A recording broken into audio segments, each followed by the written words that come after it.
Hey, there we go. All right, and welcome to Monsters and Madness. This is our 60th session here in Exandria, Wildmount specifically, for now at least. And we are with Bastion's Watch and are just finishing up with a dungeon. A dungeon that came crashing down to the ground. But before we get into recap too much, a couple things at the top of the episode. We use music from a couple different places. One of those places is filmmusic.io. If you want to find out more information about any of the songs we have from filmmusic.io, information is down in the panels for that. We also use the albums Welcome to Daldore and Welcome to Wildmount. The folks over at Critical Role let other live streamers use their soundtracks because they're great and they're very generous about using them. So we do because it's great music. Information down in the panels where you can follow the links and purchase the albums from yourself. Highly recommend. Great music. Now that that's out of the way, a little bit of a recap. The party is now back at Hope's Bastion. To bring it back around to the wide view of what's been going on.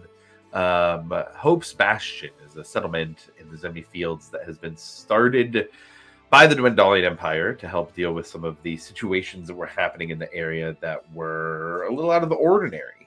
Our party came together to work as adventurers around the area and discovered a plot to essentially send a large draconic curse across the Zemni Fields to cripple the area, and then follow that up with an attack, a large attack of undead, an undead horde that was being gathered from the tunnels beneath the Zemni Fields. The party was able to stop those things, and in doing so, came upon a war pick, an item that was an arm of the betrayer, one specifically dedicated to Tiamat, one that the Dragonborn were looking for at the time the curse was trying to be placed on the Zemni Fields. The party's had that war pick for a while now, with Breck being the main person who's been holding on to it as it whispers in his ear from the devilish spirit that is inside of it. But the party, after that, took a little detour to Amon, working on some stuff for Ekamos. He had made a little bit of a deal with a lesser deity to, ascend to being a greater deity, killed somebody to do so, and set that on the path. But after reconnecting with some family and finding out a little bit more about his history, the party was able to stop that ascension and was able to stop Vesh the Bloody Siren from coming back, or not coming back, but growing in power. Not without some casualties, but the party was successful in doing that. And then in returning back to Hope's Bastion, found the Cerberus Assembly was still very much in their business, so to speak, and things were put in place. The Cobalt Soul was sent off by Milo because they were announced as traitors to the crown of the Empire. And the party spent some time deciding what was the next best step for them, and ended up in the sky. Johnny Grimm had come upon a floating remnant of Zydel, the floating city above the Zemni Fields. The party lost Rufus. He died on the way up there, but with a promise of being able to resurrect their friend, the party went back up, trying to figure out what was going on there, and if there was anything valuable. After searching through the ruins of the city, it was discovered that stasis fields put up by something called the Chronos Shard had protected this part of the city, and there were some remnants left of what was Zydel, what was Zemniaz, what was this ancient floating city. With some interaction with some of the monsters and beings up there, and Grim being able to move through in dreamlike states through some of the stasis fields, the party made their way to a place where a voice was telling them to go. Breck broke off from the group to save Alivor, letting the party resurrect him. and a wild dose of mushrooms caused this voice that was in everybody's heads to kind of go a little bit crazy, with Breck and Rufus's animated body both rushing for the Chronos Shard. Breck was able to get a hold of it, but the city started coming down as a result of that. And at the last minute, a prayer for divine intervention from Vasati was able to get the party and the survivors that were left from the stasis fields that had just been brought down to the front of Hope's Bastion for a quick conversation with Trent Ickathon, where he wanted to speak with some of these survivors. That's skimming over a whole bunch of things, but that's where we are at, just as a kind of bigger recap for the campaign and where we end with ourselves today. So where we're going to pick it up, though, we're back at Hope's Bastion. I would say we're probably about midday from where we were before. The floating island had crashed in the morning, right as the dawn peeked over the sky there, and that leaves the group here in Hope's Bastion, with some of the survivors going to have a discussion with Trent Ickathon. I'm going to leave it to you guys here for today. We're in the middle of the day. We don't have anything super pressing that is immediately happening. So I'm going to leave it to you guys to give me some time to let me know what you want to do today. If I remember correctly, I think a few of us are sitting in my office, right? Correct. Yes. There was some gathering for a talk. We kicked out a dwarf, but not the not a real dwarf, just the other dwarf. A temporary dwarf. Well, maybe temporary. Maybe temporary. Maybe. I think we left off with Milo and I having like conjoined visions because we had just touched the shard. Yeah, you guys had been messing with the Chronos Shard a little bit. Correct. That's right. We were tripping.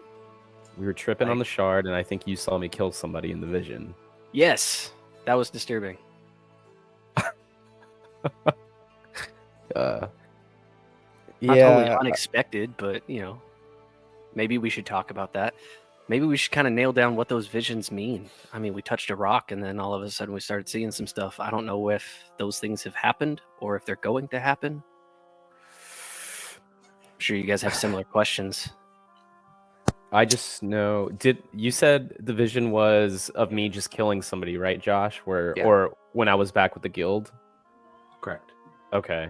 For you, that felt like something that you remembered, a memory of something specific. Right. Yeah, it definitely feels like you are seeing things and I'm seeing things from you as well, Milo, of like actual things that we have experienced, like our actual past. I just don't know how that's doing it. I'm definitely not proud of what I had to do with the guild. It's kind of weird that you saw it, but yeah, I mean, it wasn't the best time of my life. I'm definitely not proud of it. I can understand not being proud of things from our past, but you've been nothing but a good friend to us and to me. I have no reason to say that I can't trust you. Yeah, it took a long time for me to kind of get out of that really bad place, but I'm wondering, how far does this thing go back? Like, it's just weird. Like, I feel like is it just showing us things from our past, or is it like showing us possibilities? Like, I genuinely don't know what this thing is. That is a good question. DM. You're muted. Yes. I saw when I first touched it, I think before we even got back to town, was like a massive dragon incinerating a demon. That's not something that I remember from my past, right? Correct. Yeah, you're just about right. I would say it was almost more of a perspective of like a first dragon perspective, of the fire coming out and destroying this like demonic creature. Not a memory for you. And then when Grim and Milo both shared in the vision, what was my half of that? I can't remember. or was Yeah, was the so only that one was I believe it was, I don't remember the exact dialogue, but I believe it was either Thunderdrake or I can't remember her name right now. From the Arcana Pansophical, but it was your mother having a conversation with somebody from the Pansophical. Okay. Talking about the dangers of something to you. That one did feel like a memory.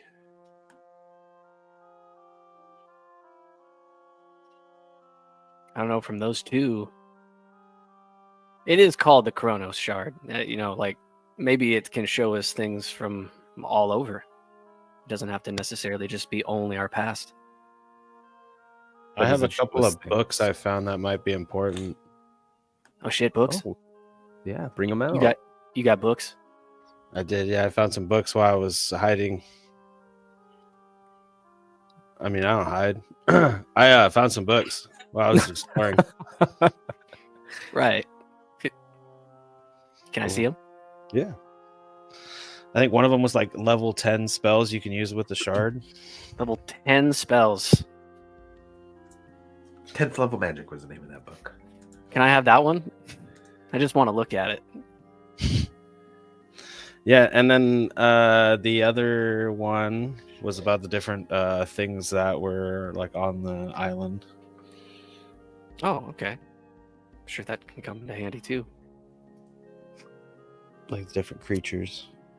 Do you think every time you touch the shard, it shows you something different? Or at a certain point, do you think it kind of just like replays the same thing?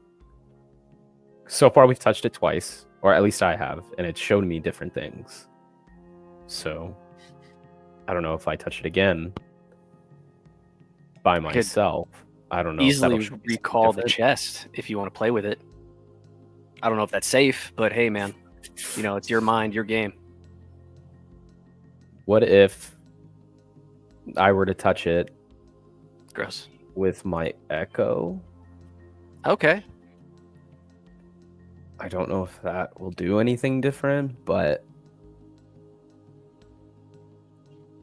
I don't know. I'm just spitballing here. I'm literally just, I'm just guessing at this point. But we can try it. Unless you think it's a bad idea. Oh, I don't really think it's a great idea, but at least it'll give us a little information. Yeah, fuck it. Milo pulls out the little replica of the chest and summons the secret chest, cracks it open, sure. And telepathically or telekinetically, with my feet, lifts it out, and it hovers right in front of Johnny Grimm. I don't know. Gloves might be a good way to start. Just saying. I don't know, man. I think I'm gonna go full skin-to-skin contact with this. You know what I'm saying? I'm gonna set this on the ground for you here. There you go. Okay. All right. You don't want to come along, right? I'm gonna read these books. I think I'm gonna start with that. Okay. Yeah. Okay, here we go. Be careful. Just be careful. Yeah. Just make sure I don't go anywhere. Can somebody watch him? I will summon my echo, and as if we're just like doing the same exact movements at the same exact time, I will reach out and grab the shard, and my echo will do the same thing. So it's like the echo is smoking off of me, right? Like vapor kind of thing. And it's just like a slight duplicate, and we both just touch it right at the same time as it's still connected to me. So you're trying to touch it at the same time as your echo, not have your echo touch it. No, I am like touching it with the echo. Like we are both one, still touching it as it's branching out of me. Like Peter Pan shadow, but like it's still like slightly off of me type thing. God, you guys did some wildest things sometimes. I love how creative these things are. But roll me a D100. I'll do it on the. I don't have a D100, so I'll do it on the D&D Beyond. Here we go. Roll to everyone. Whoa. 98. shit. It's on D&D Beyond. If anybody wants Oh, to see dope. it. No, I watched it roll. That was dope.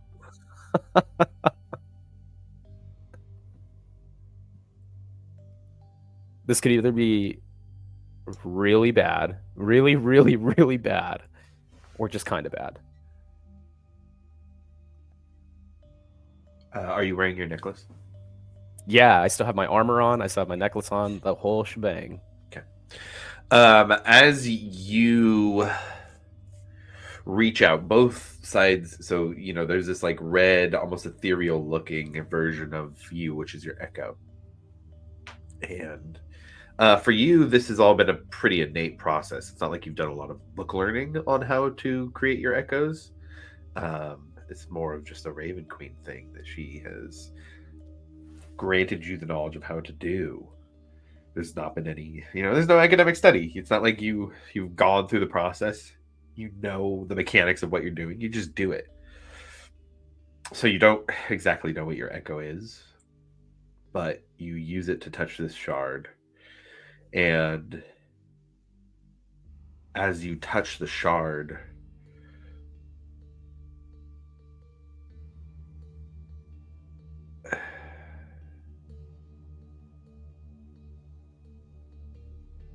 you notice that your hand switches to the red etherealness,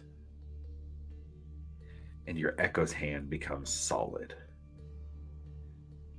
And you watch as that trails up the arm, up to the body, to where you start to lose feeling in your hand, and you just have this ethereal arm, and that hits your chest, spreads out through your whole body. And as that happens to you, and you change to this ethereal version, the other one has that, but coming into a sense of physicality. And over the next 10 seconds, you become the echo, and the echo becomes real. And you look down at your hand, and it starts to just drift away off into space. You reach over with your other hand to try and grab it, right? Nothing. You just move through it. Your arm is now slowly dissipating, moving up towards your torso. What are you doing?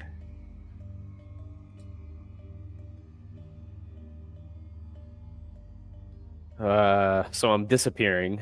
My echo is becoming physical. What does my echo look? Does the echo look just like me? Is it like a exact? It's not a mirror of what you're doing. It looks like somebody who is very confused. You hear your voice come out of their mouth. What's going on?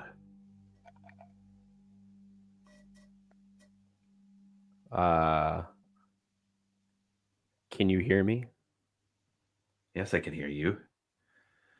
Goes up to your elbow, a little bit past your elbow, getting towards your shoulder. Something tells me we don't have a lot of time. My name's Johnny Grimm. What's your name? Johnny Grimm. You're my echo. Yeah. And I think you're mine. Up to your shoulder. How much do you know? What do you mean, how much do I know? I'm you. So I just touched a shard and summoned my echo. Goes up. It's going up from your neck. Is he just standing there? Like, is the echo just like standing there?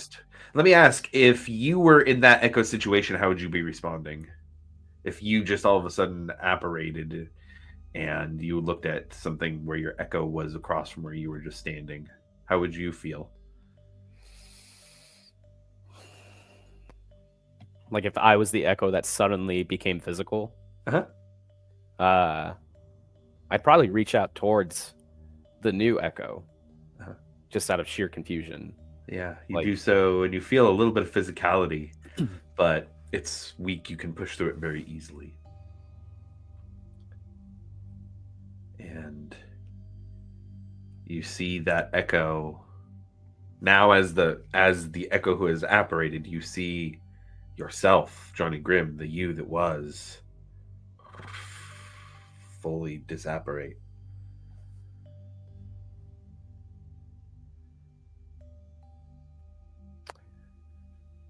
Huh. So once I'm fully gone, do I feel like still there, but just like what am I experiencing as I disappear? So to you, the person that you were standing where the echo was. You remember standing where the echo was standing.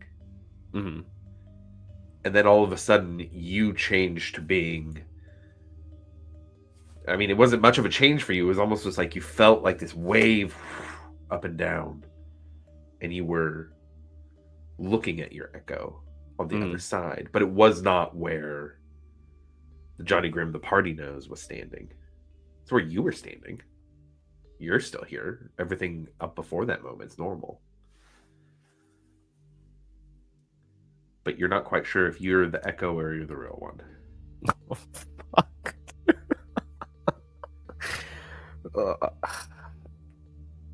I will.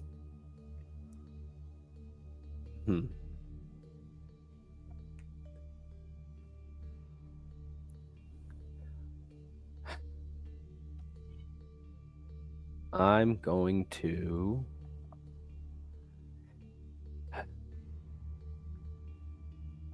So I'm going to think back to when I was with the guild.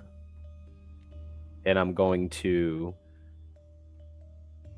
Seeing as like every time I summon an echo and experiencing this, it's like, okay, this is a copy of me in real time, but we've somehow switched. If I could still do it, I'm going to try and summon another echo. So the other one will completely disappear. But this other echo, I'm going to think of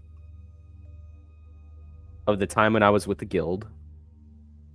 So a very like young 11-year-old, angry, just blinded by everything that the guild has taught him. And I'm going to just imagine and feel what it was like back at that time with the guild. And I'm going to summon that echo of myself and see if that appears.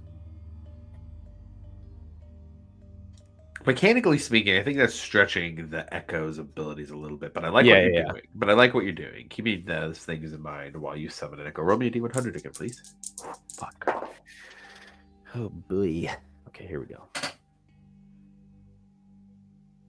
I'm rolling it again on D&D Beyond so everyone can see. Whoa. 91. In the 90s again. That's very interesting.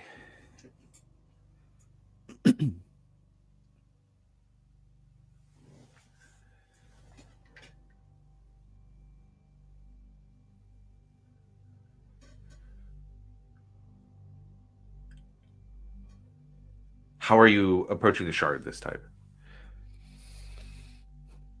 I guess what I would say is you think of those things, you summon an echo. The echo almost seems to split off from you a bit, how it normally would.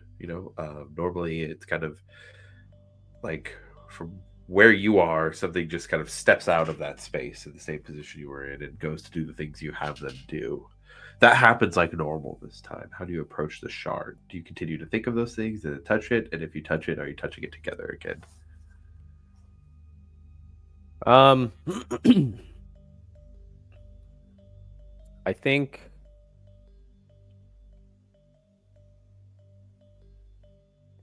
it's less of like the physical portion of it, I guess. I guess this is more so like, okay,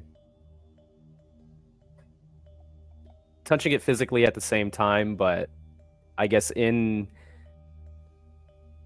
Grimm's kind of like head, he's like, in a way, trying to make, even if the echo is just him, he's thinking of everything when he was with the guild. So all of those emotions and everything like that, and putting that towards this echo, right?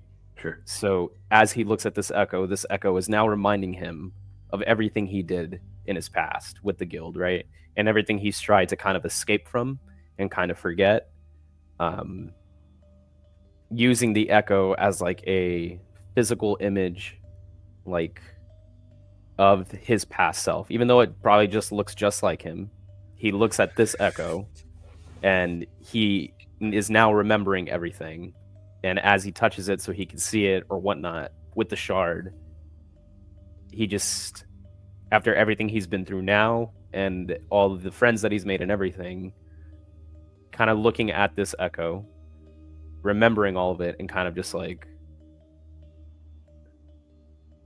wanting to forgive himself but not understanding how to, but using this as like a physical first step of like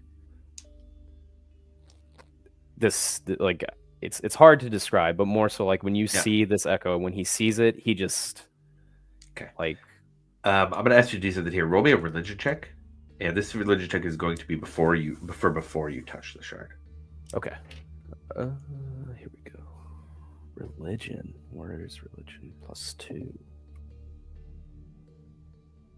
It is a 15 total. 13 + 2. You do hear a voice in your head. It's a feminine voice, and it says, "You play with powers beyond your understanding and take steps that cannot be withdrawn.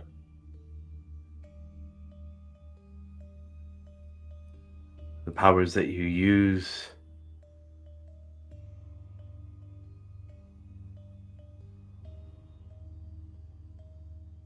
combined with the shard can leave consequences for your actions, even if they are simple.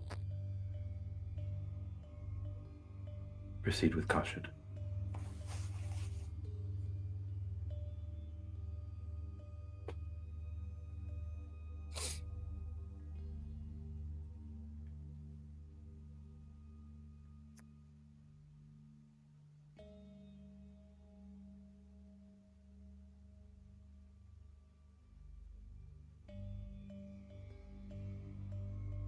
So the best way I can explain, or I guess I kind of put into words what I'm thinking here, like in real time, is like it's kind of like Grimm's way of kind of facing his past, very similar to how Kratos did it in God of War Ragnarok, right? Sure. Where he's not necessarily fighting his past, but it appears to him physically through this like mysterious realm, right? And it's kind of his way of like going through all the emotions all at once, but then at the end being like letting go, just like Sure.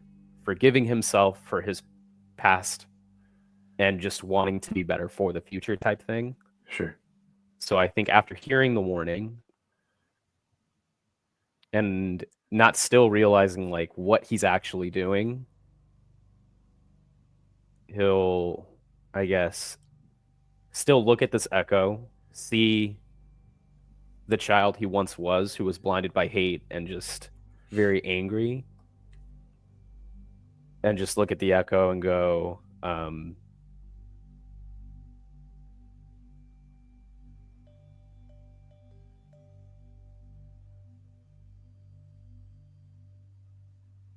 he'll just look at the echo and say, "Don't be what they want you to be. And don't go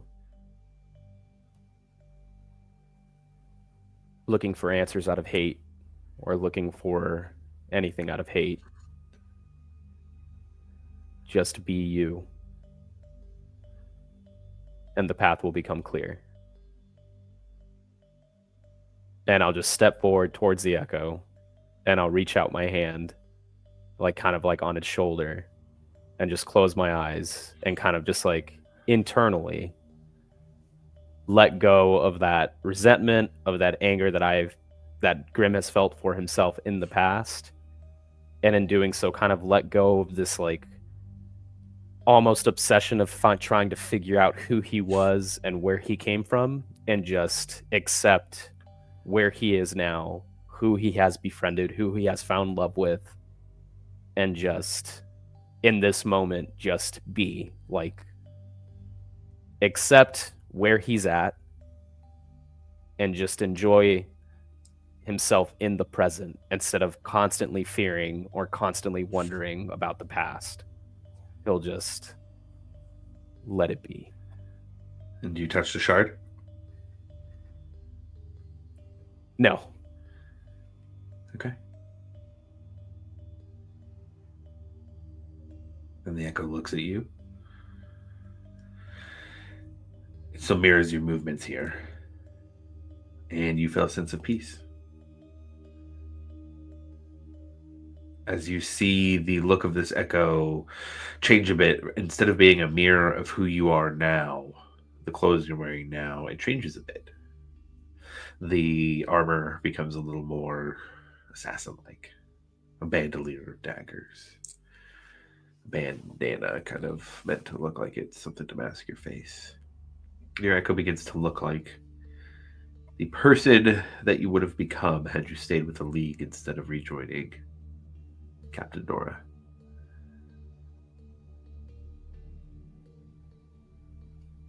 Then, slowly, the echo disappears. And you, Johnny Grimm, feel a little bit self-actualized. You know who you are in this moment. And you feel safe and at home.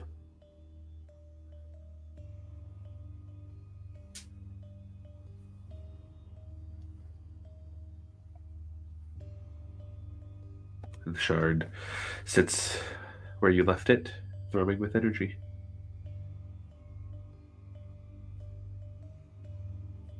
Am I like back in the room?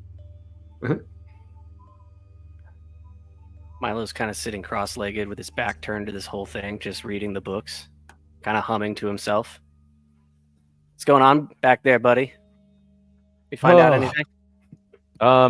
Saw some flashing lights. I don't know what that was about, but I think I just had the most insane, like, self-therapy session I've ever had in my life. That was wild. Highly recommend if you have any, like, lingering feelings of self-doubt or something, but whoa. Just whoa. I think I did get a warning from, I think it was the Raven Queen, that if I ventured too far in what I was doing, then that it could be really dangerous. So I didn't venture that far. However, the fact that she gave me a warning kind of scares me. Well, you know, God tells you to maybe slow down a little bit. Yeah, that seems a little bit like something you should be scared of. I just don't know where that was heading. I didn't even know what I was doing, you know? Like, I don't even know if this is me, or the other me. God, everything is so fucked. Yeah, you lost me. Do I remember everything? Like, is it still like... You remember everything up until making the decision to stand on a specific side of the shard. Uh-huh. And then it switched from there. But everything else up to the decision to decide which side of the shard to stand on, you remember normally.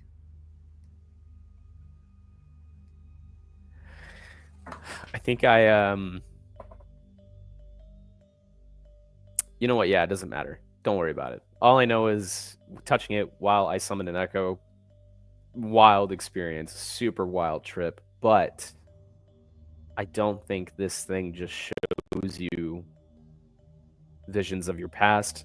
I think there's a lot more to this thing. I just have no idea what that is. But long story short, once I touched it with my echo, I was able to kind of like talk to it, but then it escalated to me kind of facing my insecurities as like a physical thing, and then I'm back. Like I essentially just forgave myself for being really, really evil in the past, and now I'm here. But it was just a trip. But that's just what it was like for me. But that's when the warning came in. When the god told you to slow down? Yeah, she said that I'm tapping into some pretty wild godlike stuff, and I should slow my roll before I get hit with like a stunner or something. And so I took that pretty seriously, and I kind of decided to cut the cord on that one. Damn, dude. I didn't expect you to have such a hardcore experience in, what, 30 seconds? How long were you over there? I don't. Yeah, neither did I. 15 seconds? Now I'm just really, really afraid of if I had this experience, what did people who maybe have an ulterior agenda experience when they did the same thing? Like, what is this thing? What does it do? It's kind of sounding like it's a big ass battery. But like, I don't know, man. Now we got this, and now we got to talk to what's his face. Yeah, we still have to do that. I don't want to do that. Luckily, we don't have to do that till tomorrow, so we still have some time. Yeah, but he's gonna ask all the questions, and now we got to talk to these other dudes who are from a civilization once lost in time. This is just getting so crazy. The aerolith guy, right? He mentioned 2 other Cerberus Assembly mages from like way back in the day that he's from. I'm very curious to find out who those people were.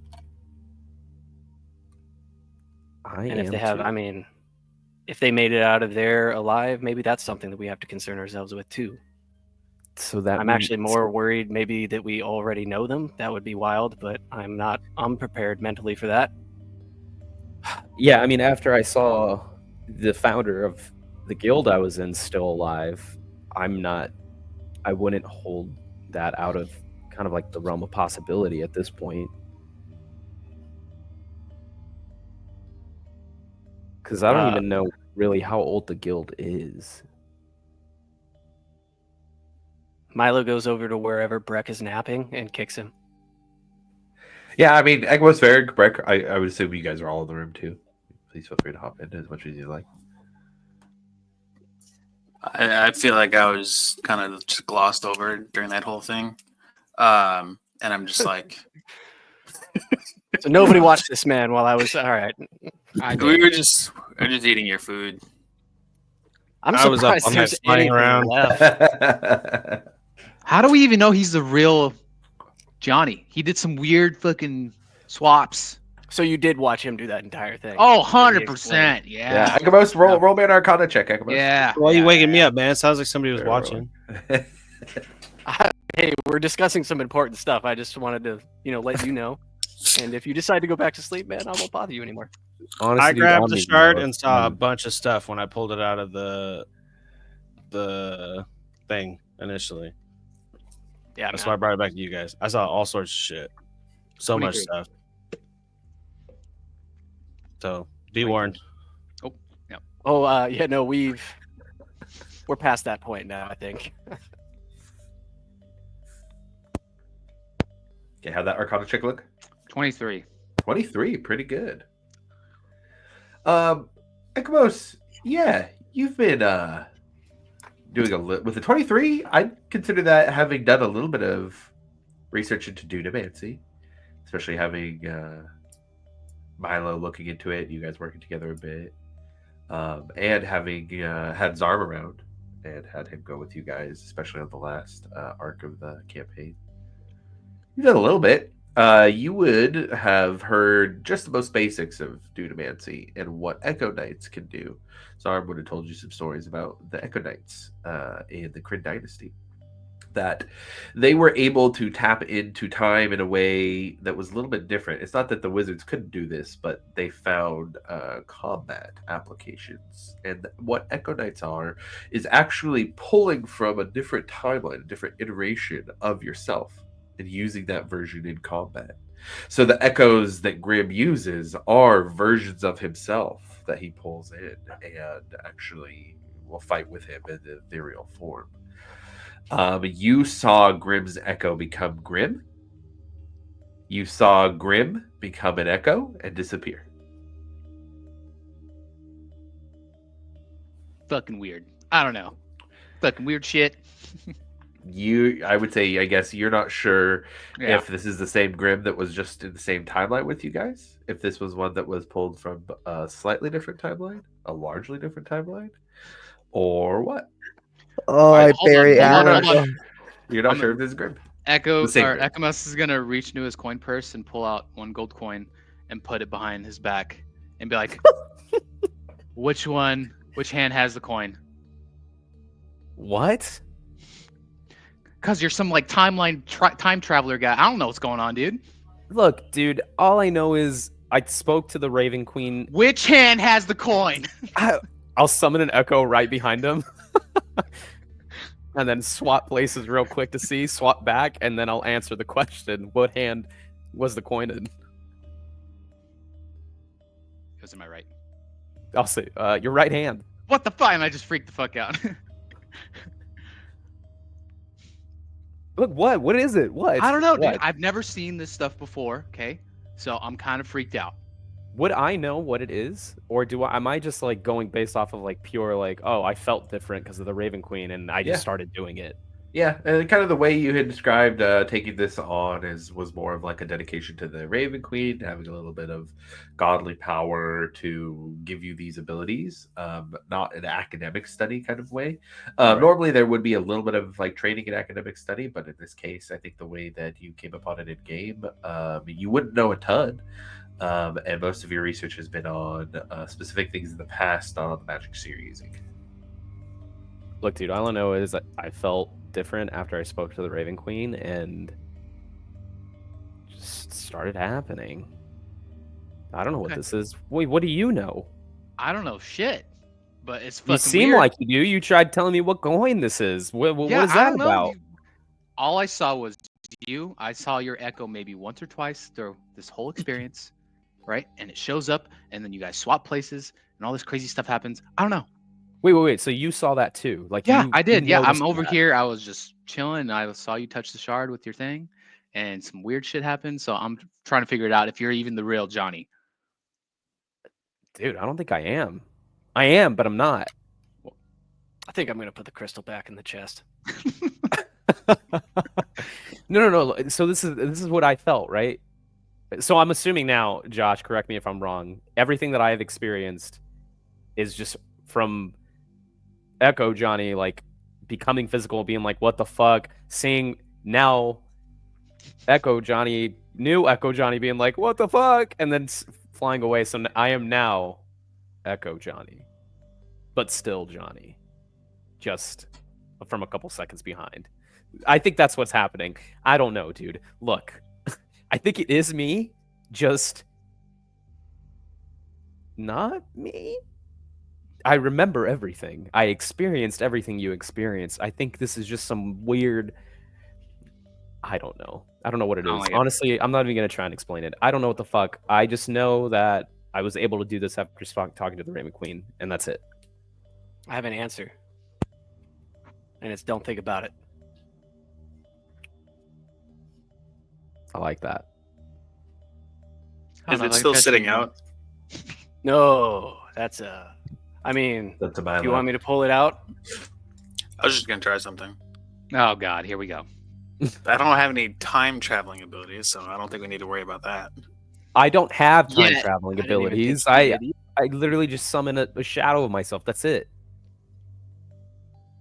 Milo will hover the crystal in front of Varric. I am going to touch it and use minor illusion to Oh create boy. a giant Ukatoa eye. Y'all motherfuckers. What's this then? Yeah, roll me a D100. Come on, 90.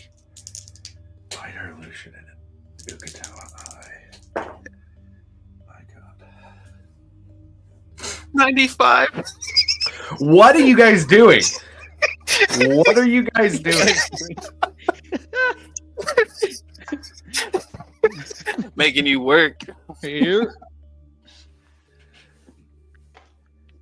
Minor illusion. Are you touching it when you cast that? Yes.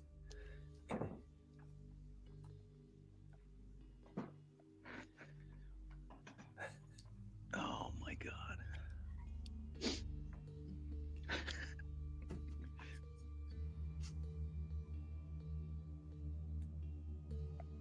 You guys, I broke. Yeah. Yeah, yeah. Broken DM. Yeah, so what you see, you cast Minor Illusion, you do an Eye of Ukatoa, and it's almost like the first thing you feel is fear. The fear of being a small child and not knowing what's going on. The fear that you get the sense of needing to call out for your older brother. You need help. You're afraid. And everybody in the room looks around and sees themselves on the deck of a ship. Water's churning. Look around, storms in the sky. Lightning crashing.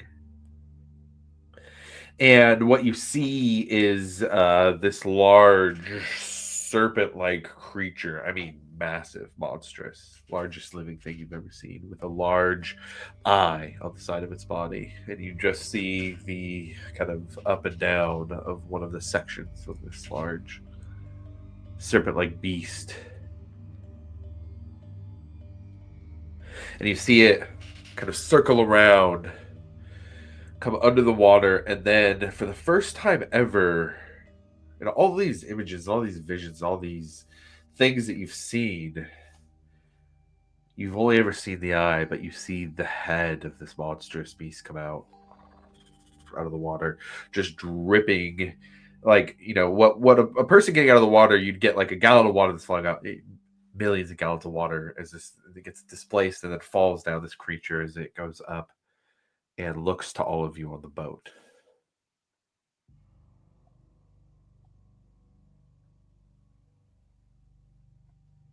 And you see it's not a humanoid form, but it's just light. It almost feels like a person in this illusion. You're not sure if it's the way that they move. It feels like walking. You're not sure if it's some other connection. But something's walking. They're walking with a war pick in their hands towards the edge of the boat. And you see this creature lean in slowly. Whatever this silhouetted light, whoever this person is holding the pick, they reach out with it. And from behind, fire over everything. Instant. Just burns through the ship. All of a sudden, everybody is in a fiery inferno. You guys are worried for a moment, but as you try and pat out the flames, it's all illusory.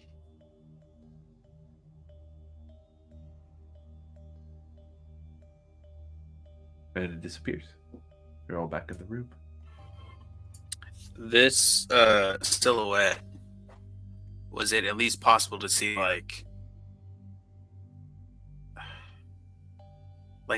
maybe a height or like any kind of like form or? Not at all.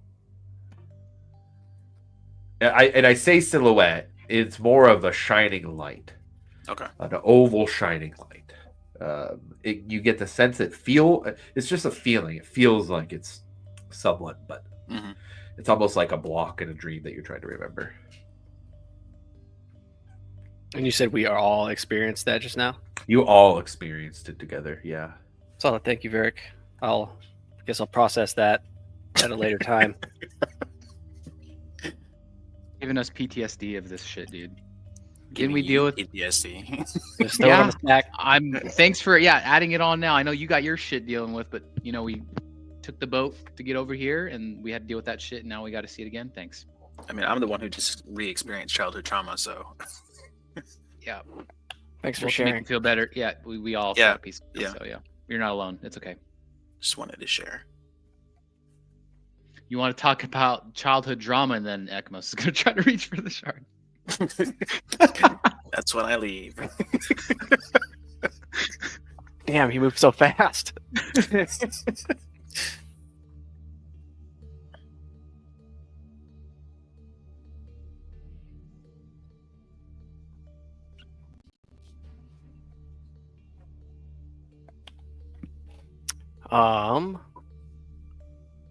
What has Milo been able to decipher from these texts?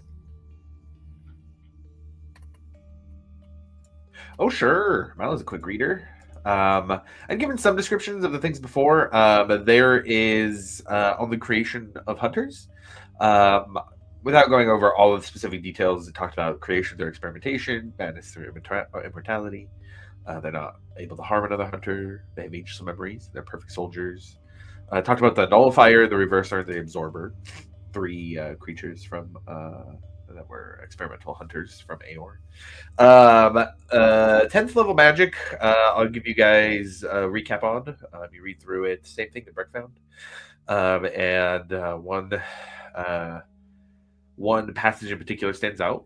A new ceiling has been reached in the casting of extremely powerful spells.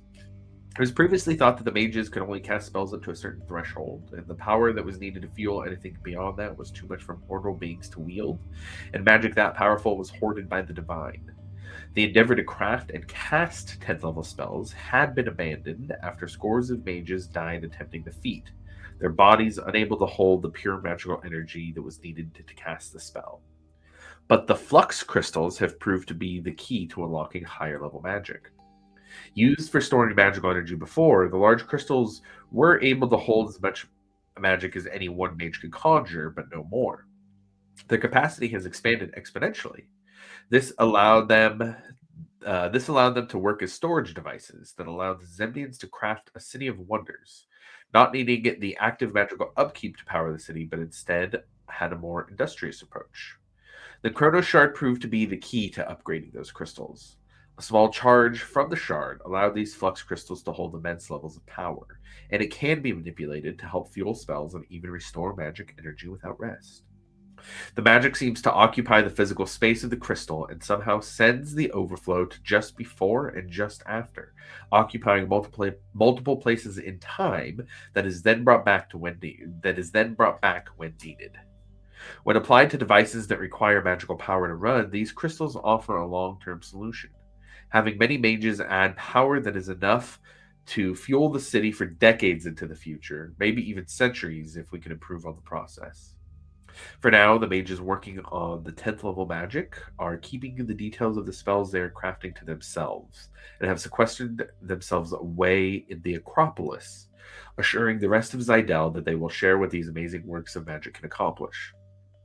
We know that certain 9th level spells can shape the fabric of reality, so this may change our ability to stand up to the gods.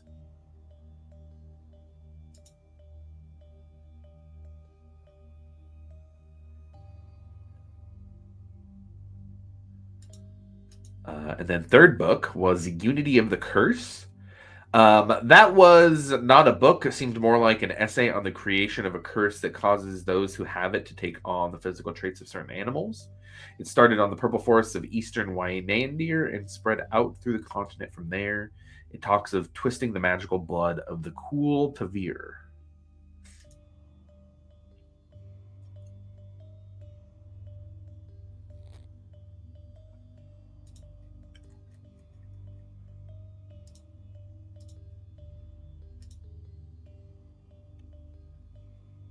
Kind of summarize that for the rest of the group. That's about all I can kind of get from it, guys. You any questions or?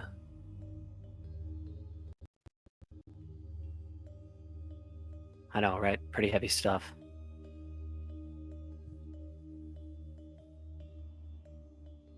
Okay, so next topic. Trent Ickethorn in the morning. What are we gonna say? Also, the guy that usually does the talking for us is absent, and a dwarf. I mean, we told him we were going because we felt like there's still more danger that could hit the city, which isn't entirely. I mean, it's not a lie. There was some crazy shit. We lost a member, and we ended up where we ended up, and we were just trying to find our way back before we got answers. We stumbled upon it, went through it, and came back. We did save some people too, right? We did save a lot of people. And they're like an ancient civilization or whatever, right? If I'm not mistaken. Yeah, from the city of Zidel. pretty Yeah. much. Could So- maybe say, A led to B and B led to C and C led us back to Hope's boss. C crashed. Yeah, honestly, next to that's Hope's Bastion. that's essentially what happened. We just I mean, kept that's- falling yeah. in the road. And we could say that maybe we weren't of the right mind since, I mean, I can genuinely say that after the passing of Rufus. I mean, to be fair, Rufus did come back through this other like deity or whatever the thing was up there and said, Well, "Hey, it straight up lied to us, man. We wanted him back. We went up there to solve that problem. I don't think that's outrageous. no." And Of course, Trent doesn't understand friendship. Not like you and me, buddy. And he goes in for a hug. oh my God, I don't even know if it's the real you. Get off of me. it is me. I think Oscar. I don't know. it's me. Man, you're gonna have so much Ask- money to spend. in Ask me a therapy. question that only the real Johnny would know. Go ahead, ask me anything. Ooh, that's a good one. Let me think on that. Hey Josh, were the Cerberus assembly even tracking that Rufus died? Or that happened on the way there, didn't it? Uh-huh. So That happened before you guys actually went. But nobody Yeah. had told them. Sorry, I don't think that's true. Well- I don't think you guys had given anybody instruction to tell them. There were, I think, Squall, Zarm, and Harry went back, but were with you guys at the time. So to them, we probably lost 2 members instead of just because we're not going to tell them that's Alivor. Yeah. I think that's I think that's smart. I'm sure We that could lost come into play later. So what are you gonna because I nickname do Alvor then? know when we came back, Trent was asking about Rufus. He was like, "We still need to talk to our Oh yeah. our frickin' whatever, our Sith Lord or whatever." He mentioned there was an expositor still to ask some questions too. Cobalt Soul is what you were asking for, there, Johnny.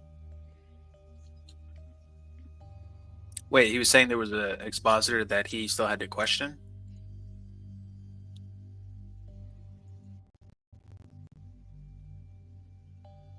That's not good.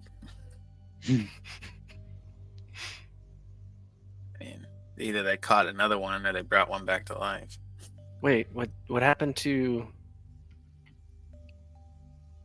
I guess this DM for as a player. What happened to the one that was in prison before we left?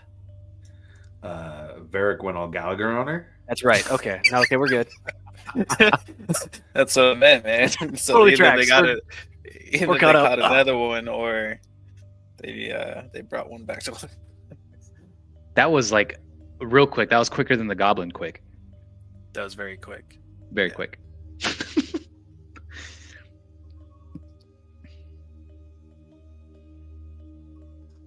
And for Josh, since you weren't here at the end of the last session, you had gotten booted. Egmos did receive a message. Yeah, so there was some communication Yes. from Oh. Beals. Yeah, There was I- some information I've- from Beals. I've died, so I gotta like recant my my memories. So Yeah, there you go. But essentially, they were saying, where do we go after they had busted out Sheen and Dwindle? and We did said I send them to You White. respond? take him yeah. to Whitestone. Okay. Yeah, you weren't here, so we didn't like play out the full conversation. But the party was basically like, the message is go to Whitestone. Okay. Mm. So we have that as well. My We're memories. going back Back to to Whitestone. Whitestone. What's happening? What are you guys doing? Oh, Never it's seen an you dance before. old sea shanty. Don't worry about it. It's something. I don't the have to new- ask you it's jack something the shit. new I don't even Grim have to come up knows. with a question. Yeah, and the old Grim wouldn't have said that. So You would have Yeah, never that done was- that. I don't think that. Yeah, he would have made a different reference. Dude, I am. And then I'm- Milo just slowly backs away. Mhm. I'll vouch for him. That is an old sea shanty. I've heard this one before. Thank you so much. That was good. So I think You've been we to have a Whitestone pretty before? Oh, sorry. No, go ahead.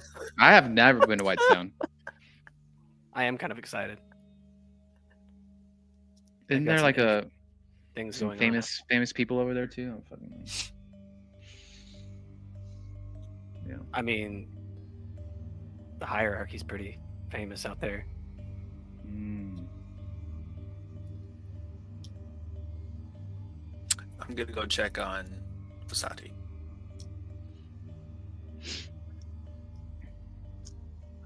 Next steps. We have to talk to old boy, but are we gonna try and get to Whitestone like as soon as possible? Because I am dying to use this thing at some point. And he kind of just presents the staff that he got.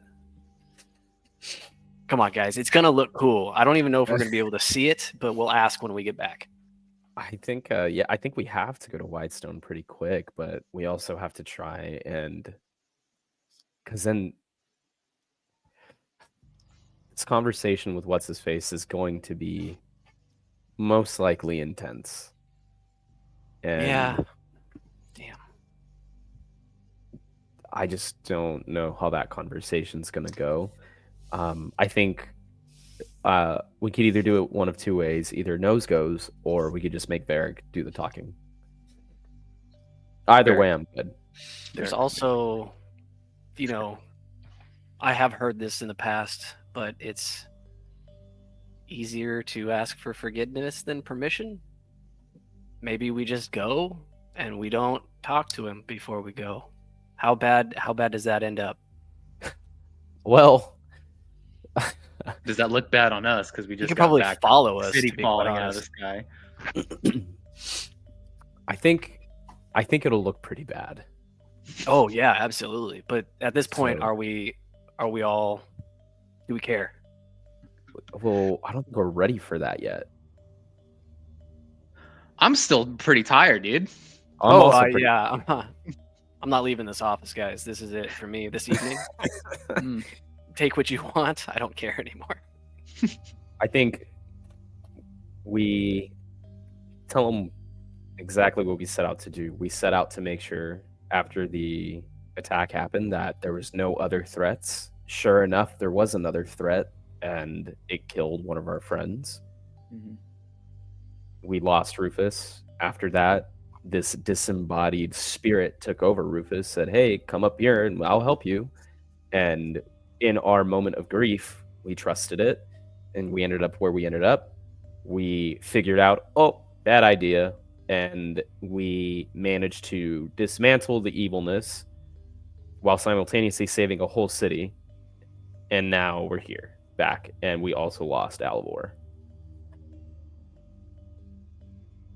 And now we met a new traveler named Dusseldorf. Angus. Angus Dusseldorf. Solid last name for sure.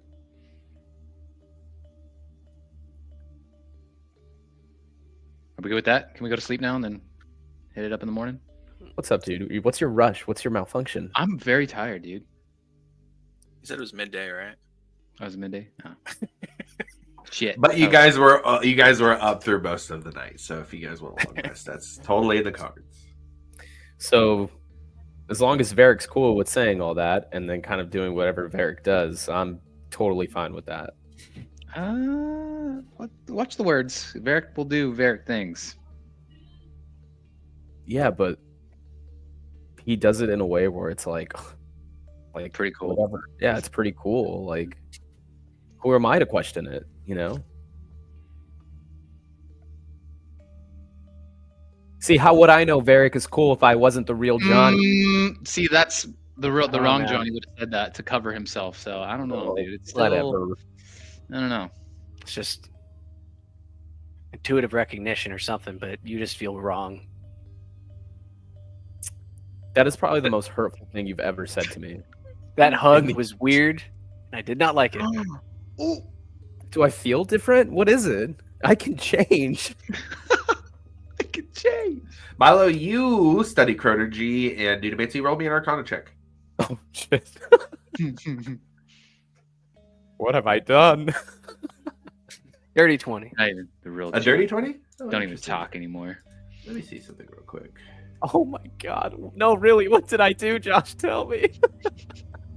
Milo hasn't like broken eye contact with Grim this entire time. Just side glance, full on.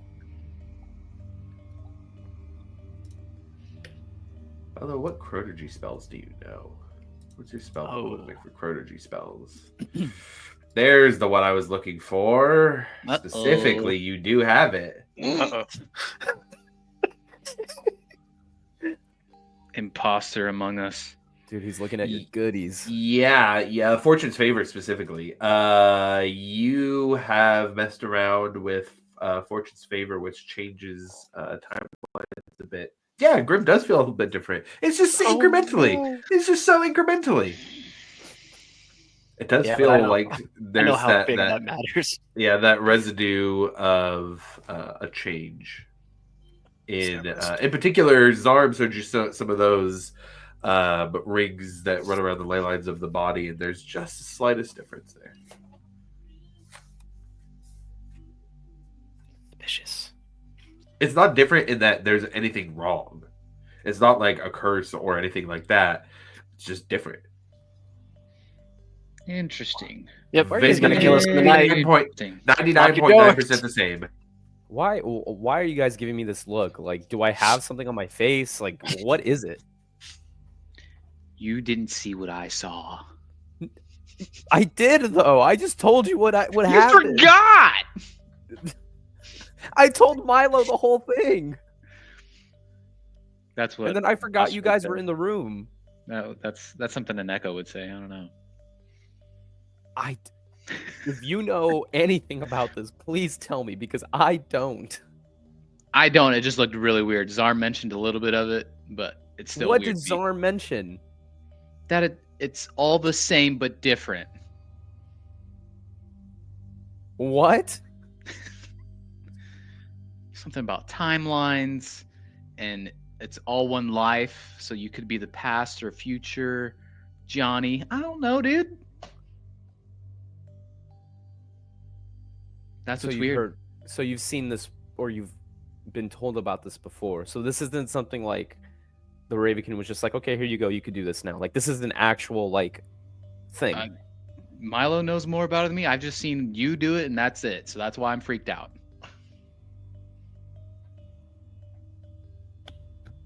Time's a weird suit, man. Yeah, don't. Hey, if it's one thing, you don't mess with time, and you messed with it. I didn't know what I was doing. I was just touching the. And how many times have you done this echoing thing? Like, I mean, it started like, I don't know. It just happened. I talked to the Raven Queen, and then she told me my name that I didn't know, and then I just felt different, and I was like, I don't know. How do you breathe? You just breathe. You just do it. You can stop yourself from breathing. I've done it. Yeah, we'll do it right now then. I dare you. No, I like living now. Coward. Okay. I feel like this conversation is degraded to the point of, maybe we should stop. Also, this is still my office. What do you guys want to do the rest of the day? And would you do it not here? Oh, wow. Well, that's one way to kick your friends out of your room. Yeah. Whatever. Hey, man, we got to prep for Trent tomorrow morning. Very. My brain is already mushed. Yes, I love that plan. All right. What are you doing right now, Johnny? We can talk more about this outside of Milo's office. I think I am going to head down to the store, though, and I will lock this thing up. So, are you going to kick us out and then leave too? Go ahead, everybody out. Everybody out. Breck, are you staying on the couch? Okay, Breck has already passed out on the couch. Just staying on the couch. Well, he can sleep. Let's go, Johnny. We need some. We got more talking to do. You want to go to like a library or something? Where do you want to go? What do you want to do? Dude, I just want to figure this out. Now you guys have me freaking out. Okay, we'll talk about something that I want to ask you specifically. that only the real Johnny would know. All right. Okay. All right. Okay, let's go. All right. Are you hungry? You want a drink, or you want to just walk around, or what? Yeah, let's go have a drink and let's go All right. eat. All right. So you guys head off to get a drink and a meal. I heard Varric was going to check on Vasati? Yes. Anything particular there, or just checking on to make sure she's okay? He had mentioned towards the end of the last session that she was like pretty Yeah. white. She was. If you, she is still staying at the Chantry of the Dawn Temple, which these days is a little bit nicer and more built up than it was at the beginning of things. But you're able to go to the temple, no problem. Find out where she's currently staying, and go knock on her door. You hear a little bit of shuffling on the other side. Just a minute. She gets up. You can hear shuffling as she comes closer to the door and opens it. It sees you, and honestly gets a little bit of a relieved look on her face that you're the person there. And she just is wearing sleep clothes, a robe. You can tell that her armor was just thrown off on the ground over by a chair, right to the side of the room. Not hung up on the armor stand at all, just thrown off. But she opens the door, wordlessly invites you in. Like, wow, you look fantastic. Yeah, well,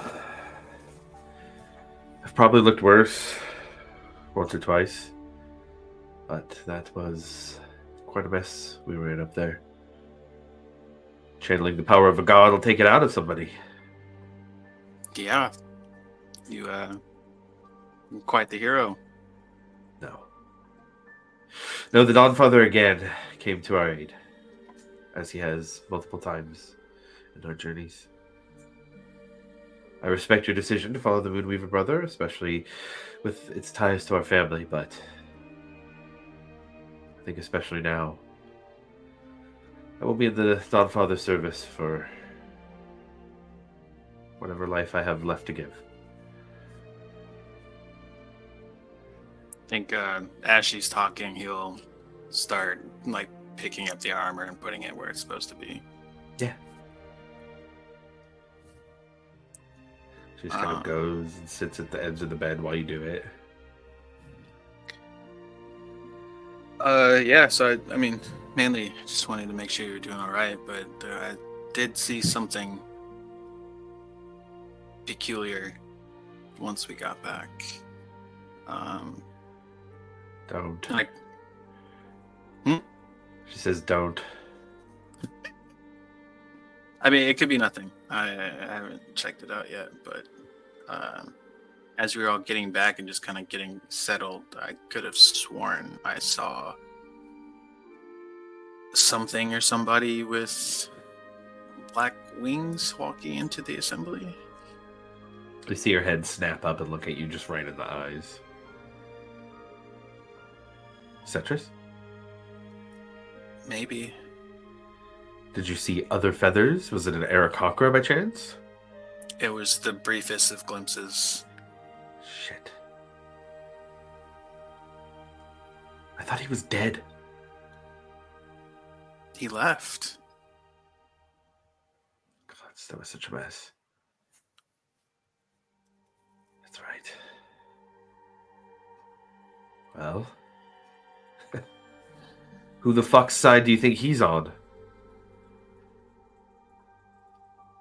I don't know. I mean, last we heard, he just wanted to travel, explore.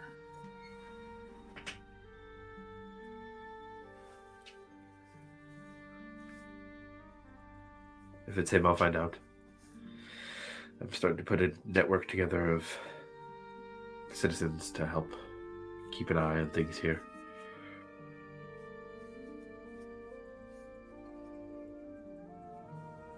If it's him, what are we going to do?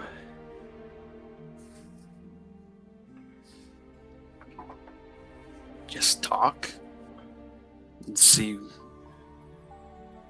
what's been going on with him and why he's with them, I guess. Do you think he would help us? Would we want his help?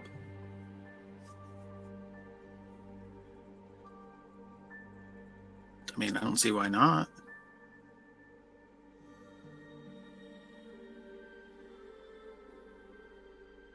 It's just unsettling.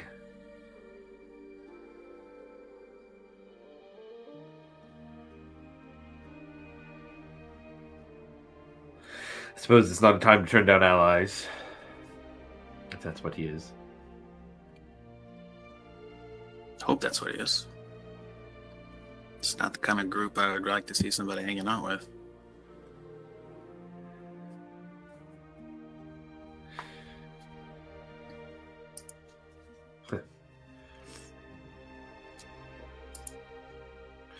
Well, I'll keep an eye on him. You let me know anything you find. I'll let you know anything I find.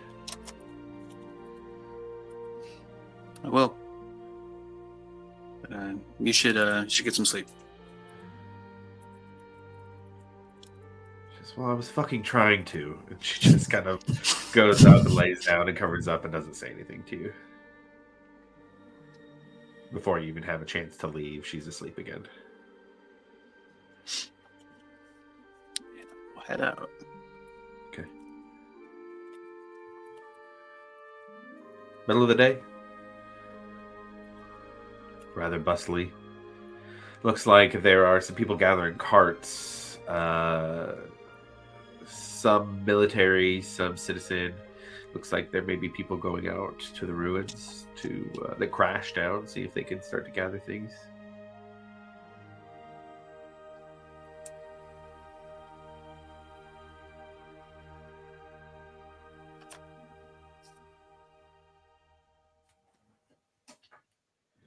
Anything for Varric or anything for anybody else before we long rest and go from there? Milo would like to check we got to check with Michonne just to see if there's any sort of for what his stock is of spells at this point. Oh, you. Hey man, you just gotta, you gotta check in every once in a while. You do. I completely Especially agree. on You a live that level wizard life. I say that I'm giving you grief. It's the wizard thing to do, man. It's the right. It's That's the what I right think thing to about do. that all the time. Yeah. It's the right thing to do. Roll me a d20. Ooh.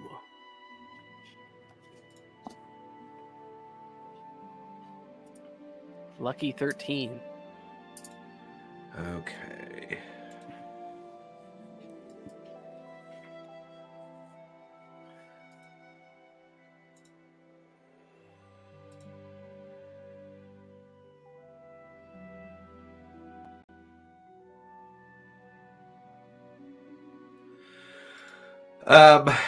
Did you want to talk to Michonne about anything, or is this just a strictly a spells situation? What was that first part? Did you want to discuss anything with Michonne, or is this just strictly magical business? Magical business. That's what I figured. Okay. Then we're gonna keep it easy. He has 3 5th levels. His old pal from Rex and Trim drops him off. Actually, I think he's from Zadash. Scrying is the first one. Synaptic Static is the next one. Oh, excuse me. And Dispel Evil and Good are the 3 5th levels.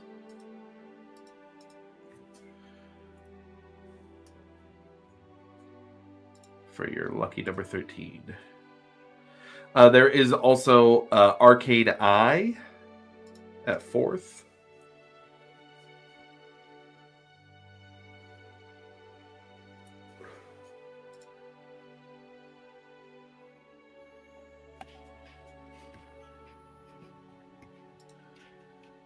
And at 3rd, we have good old Fireball. Nice. Intellect Fortress, and an Ascending Scroll. I know you already have it, but they do have a scroll there as well.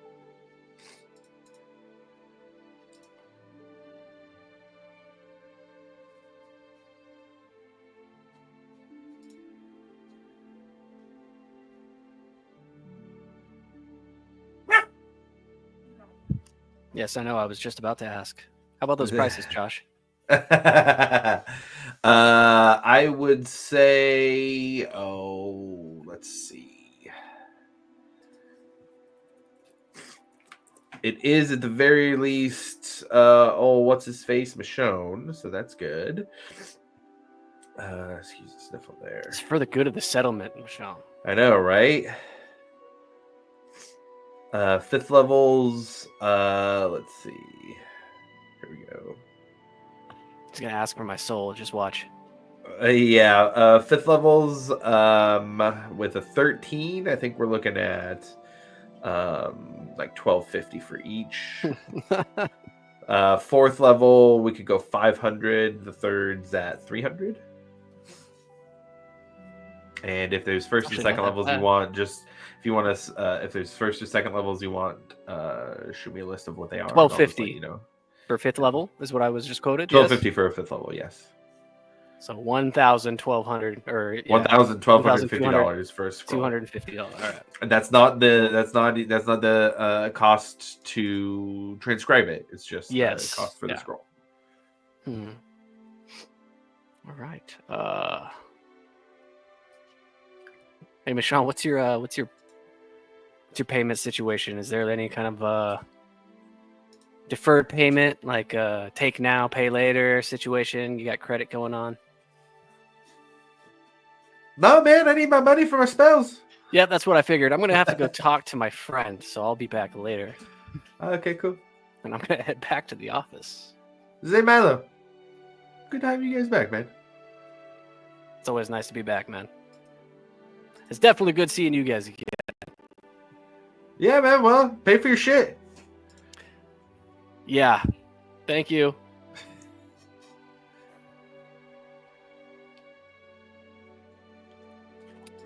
Could I do something retroactively? Yeah, hit me with it. While I was talking to her, could I collect the money I gave her? Sure. Unless she spent it on anything. I believe it was 10,000. No, she would not have spent it on anything. 10,000 gold in my pocket.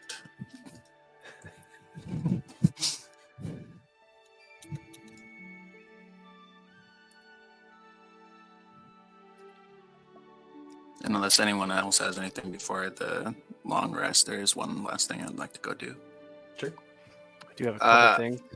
I'll go ahead. I'll go check in with Bowen. It's been a minute.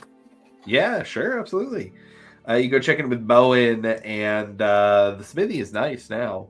It's got some dwarven additions added into the forge itself. He has much more of a storefront now as well.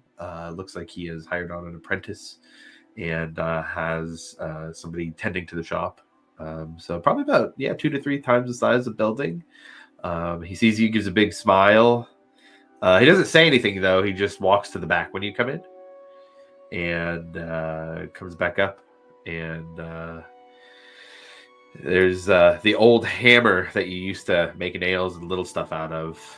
And he hands it over to you. Back for some more? I think as he had walked in, Varric just kind of like gives one of those like, oh, this is impressive kind of like whistles. Yeah. As he went. Second. Very good.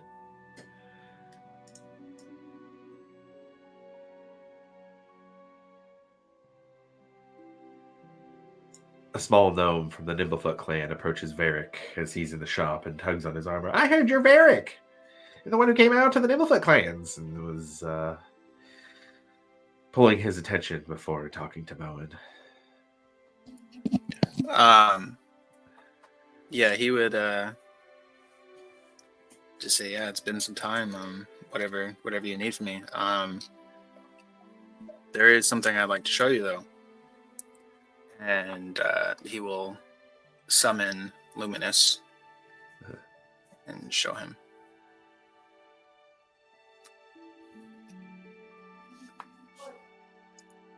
He gives the whistle back that you gave when you walked into the shop. And says, may I? And asks to see if he can hold it. He takes it and looks. Of course. This is as fine as craftsmanship as I've ever seen. You make With this? some help. With some help. I figured. Yeah. We talked about nails, little things, door handles. It's kind of a jump. It's a big step up, but there's nothing more I can teach you. It's the door's a crack hammer. Well, that helps explain it. And he hands it back over. Hopefully it'll help you protect this place. We need as much of that as we can get. Yeah, I'm hoping can invoke a little bit of spirit from the person who was doing it prior. Yeah. Say, this looks like a weapon that's strong enough for a name. Have you named it? Luminous. And he gets a kind of bittersweet look on his face. A worthy name. Strength, protection. It invokes all of those things. She felt safer with you here, You could see it in her face. The way she held herself. When you were in town, she was easier to talk to. Less afraid of the things that would attack us. So, thank you for helping her feel more safe and protecting this place. I hope her legacy lives on.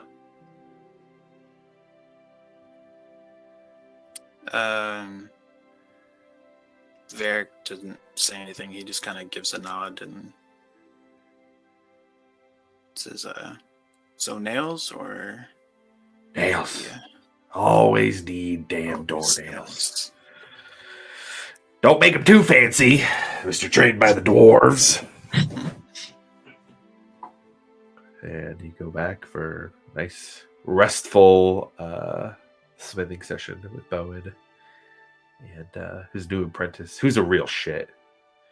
Young, early 20s guy, human. He's just a shit. Thinks he's hot stuff. But it's a nice blacksmithing session to get back to Varric's roots and not think about all of the heavy things that are happening, all the big things that are happening around him. Just making some nails for people who need them. Cool.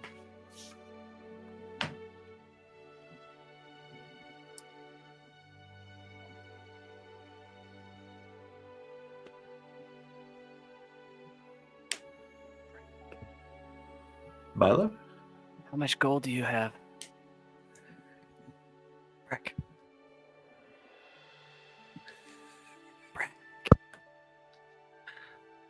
Huh? What? I need 3,300 gold. 3,300 gold? 3,300, yes. 3,300 gold.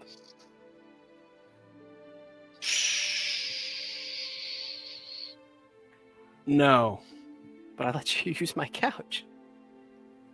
I'd have to get back to the ship to do that. Ooh, that would be difficult to do.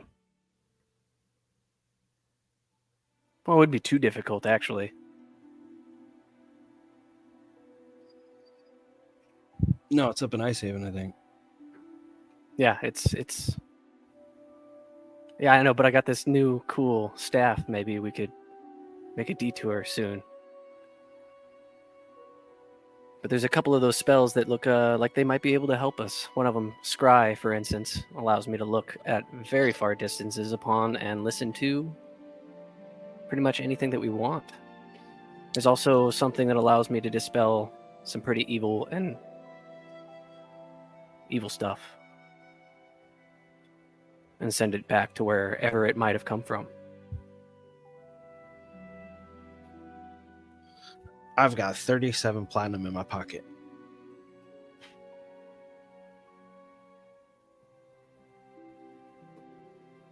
That does seem like He's going to put the 37 platinum on the coffee table and go back to bed.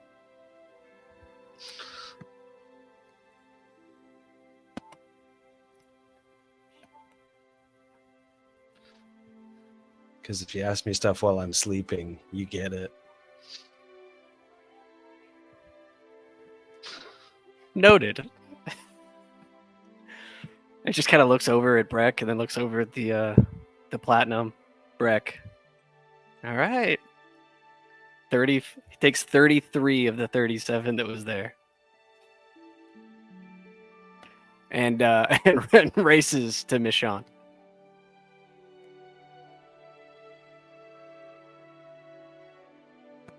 To clarify, that's $330, 330 pieces worth of gold. Oh, Yep, okay. that is correct. I was gonna say that is My not math enough. is off. Oh, my math is off. Yeah, I was, when he said the 4 off, and then he read back to Michonne, I was like, wait, he thinks that's more than it is. No, yeah, way more. Okay. Dang. Was it 10 gold equals 1 plat?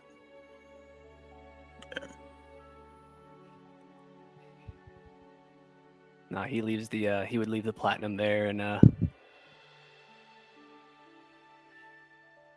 kind of go find a chair and relax for a little bit. Okay, got it. Anything else?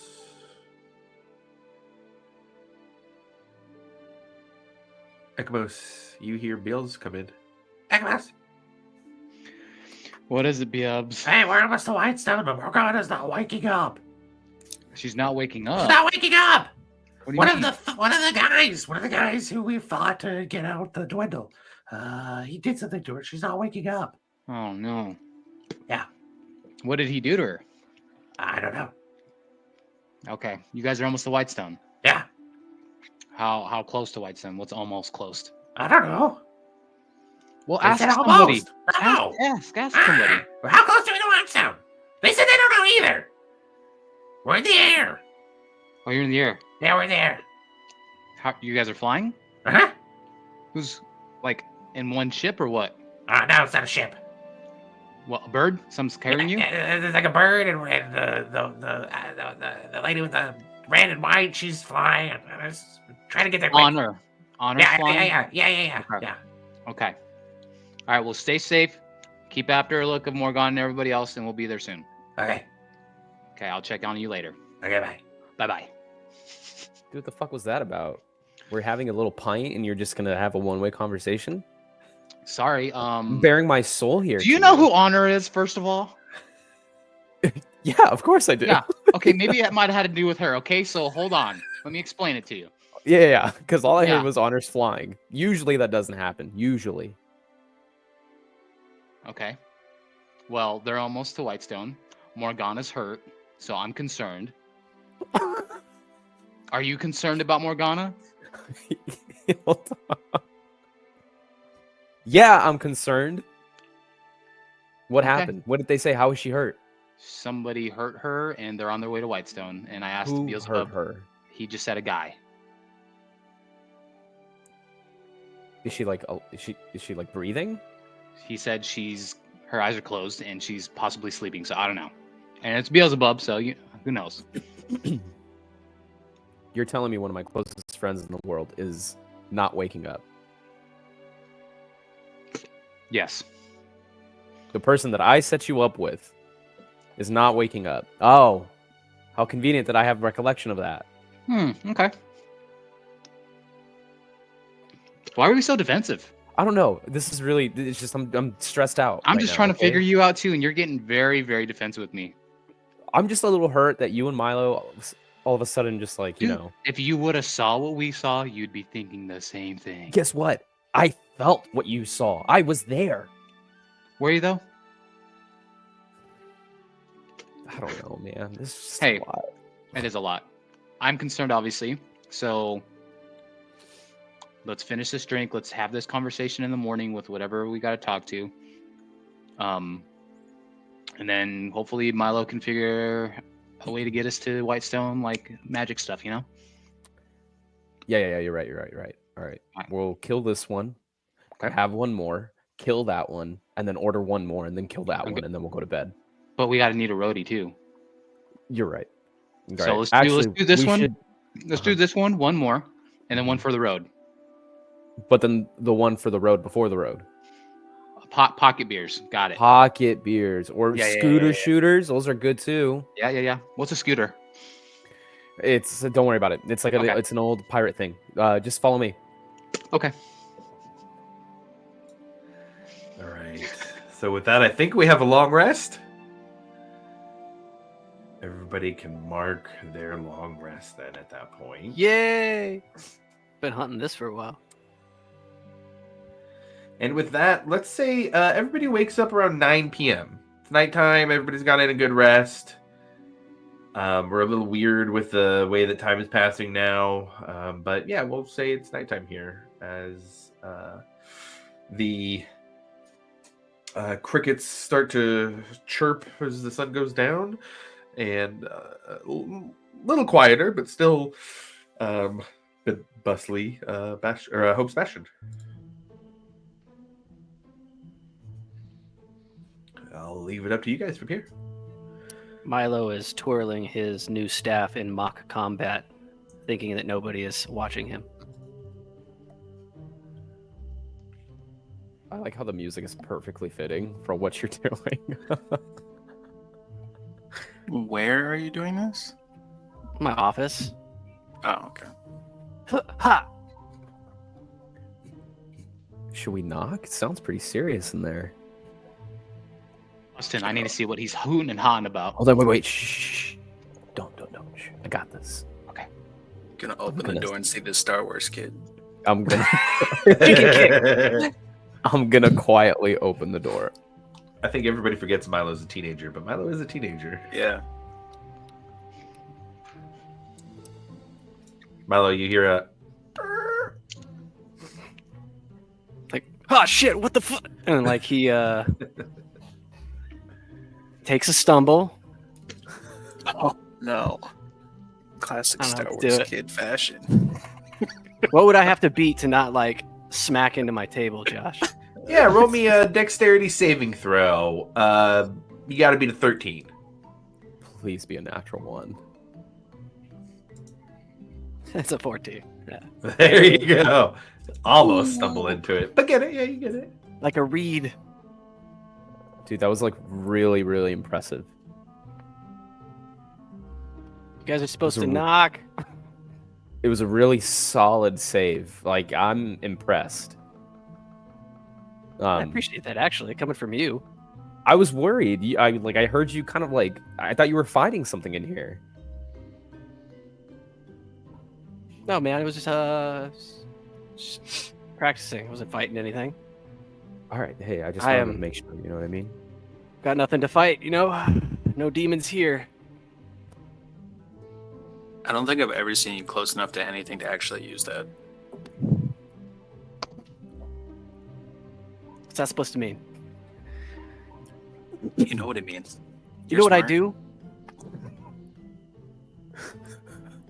You don't use staffs. Damn it. Look, it sounded super cool, and the day that you actually use it, I'm gonna lose my mind. Like it's gonna be so cool. Like I know it. Check All the right. board and see if there's any missions. Go kill some goblins. That's down up. Grim 2 is growing on me, by the way. It's still me. I just, you know what? We'll talk about this later. No, I'll bet him. It's grim. Okay, guys. It's grim. Miles just shaking his head no. Mm-mm. Grim Jr. Let's before we move on to me, why don't we talk about the important thing we have to go talk about?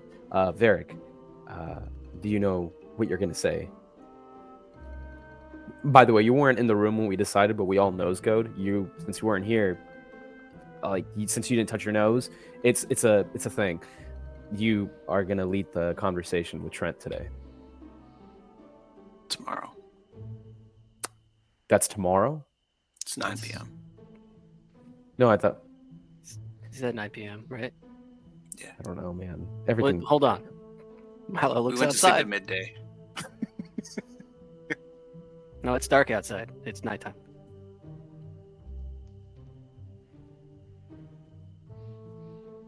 Well, The real Grim would know this. here He's we on a go. He's Now we literally got on a Varric different in on it. timeline. We got Varric in on it. This is just the nightmare. This is an absolute. It's low hanging fruit. I had to. We also have the Dwindle.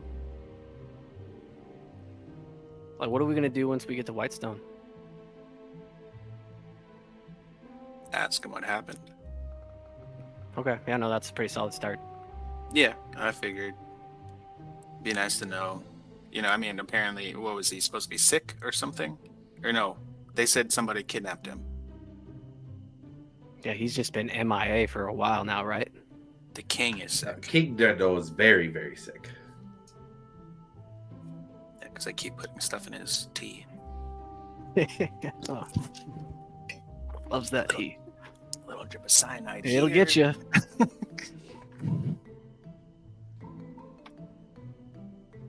All right, that's gonna open up a whole different can of worms.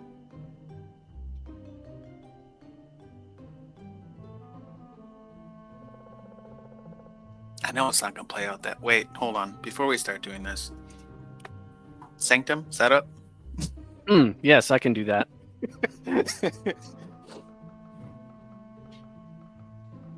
And I would be I able would to just- prepare those spells.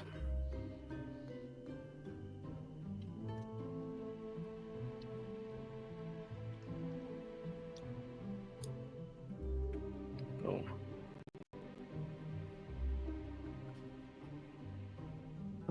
Milo's gonna crack open the book, kind of put his hand over the pages and draw out the blue magic from the texts, and you guys see like this big blue arcane circle go on the ground, and then the whole room just bloop, blue real quick as it pops into existence. Oh, that's tiring, that- man. is that the sound it makes? It does. It actually makes the bloop. It's how you know it really works. It's That's like how I know really you, locking flip in the there. switch. It's on.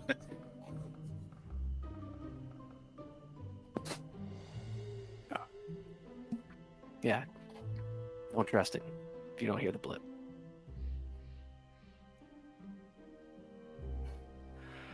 Well, now that it's secure,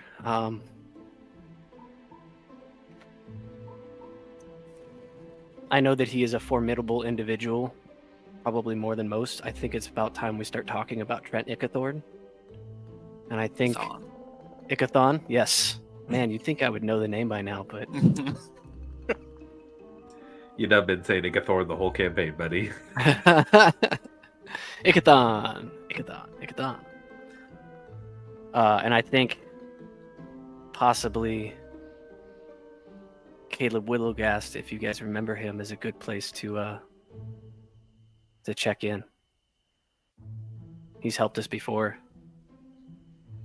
I was gonna ask, how much do we know about Trent?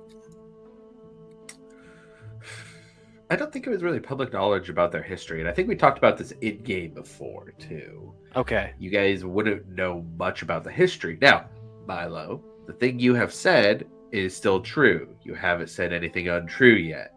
Professor Widowgast was a professor who has helped you guys as recently as the fight against the Dragonborn in the cave.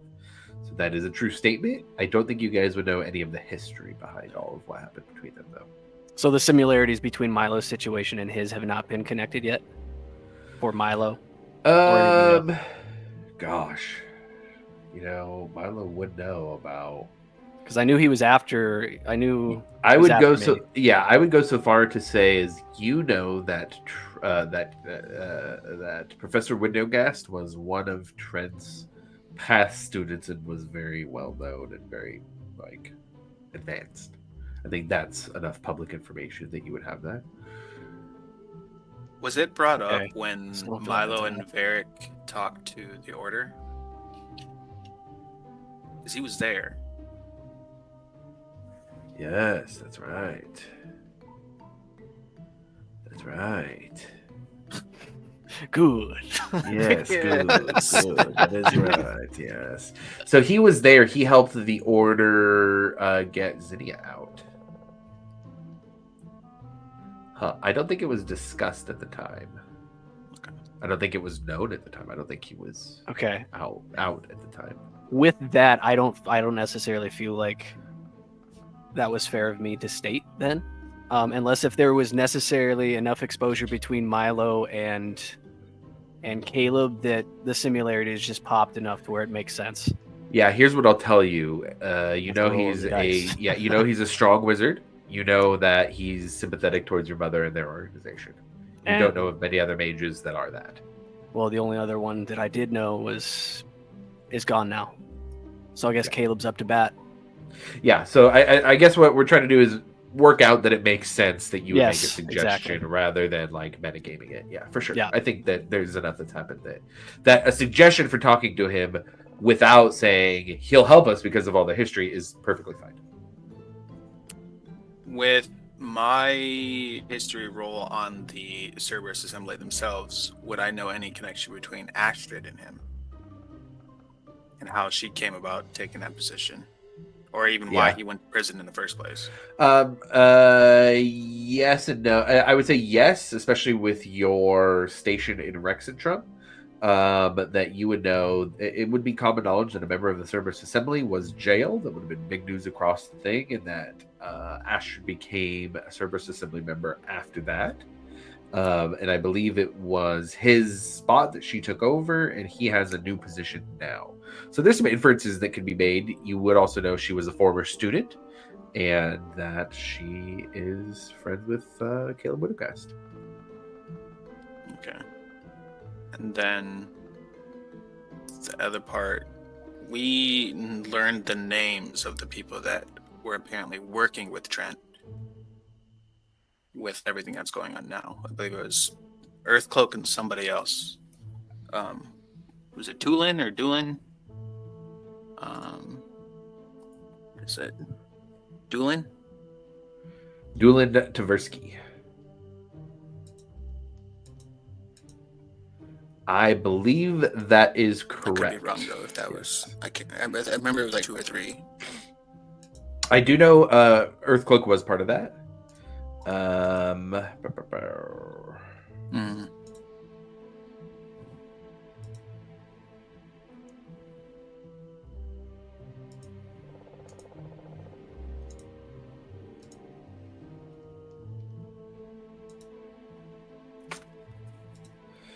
Yeah, I'll have to go back for sure on Doolin Tversky. I believe that you're correct, though, on Doolin Tversky without looking at my notes. That sounds, off the top of my head, that sounds exactly right to me.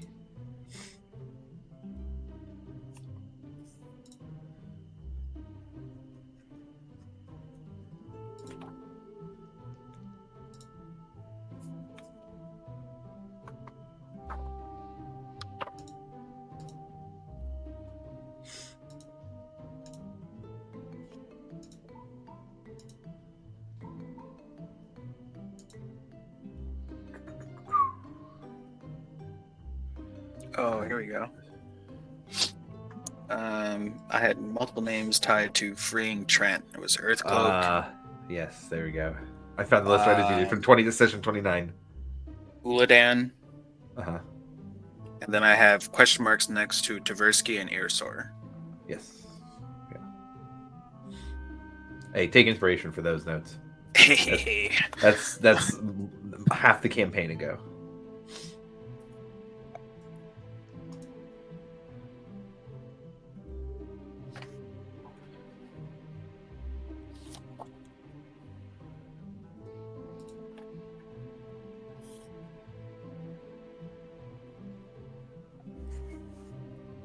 So that's what you guys know. That's who you guys know. So maybe we reach out to him when we're in Whitestone and see if he can meet there. Or, well, I don't think it's smart that he comes here.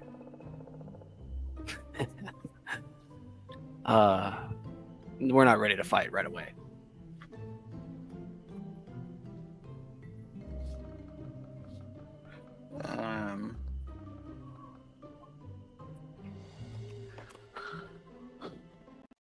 So we have an idea of who might be working with him.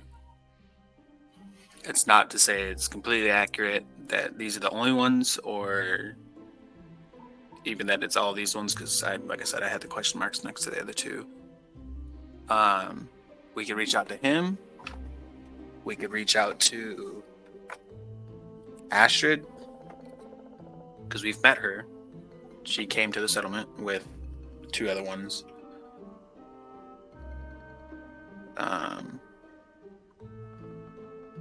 Because we're not even sure if they all know what's going on, or they do. Are they doing anything about it? They might be politically hogtied. Yeah. Just waiting to see what happens. Well, we can also always reach out to the Order of the Black Rose. I think this would be directly linked to their interests as well. Yeah. Because like you said, eventually we're going to come to blows. Yeah. And those are a lot of very formidable names. I am kind of already thinking about isolating them as a primary strategy. Kind of wondering how you guys feel about that. Or have any tips, tricks, or thoughts.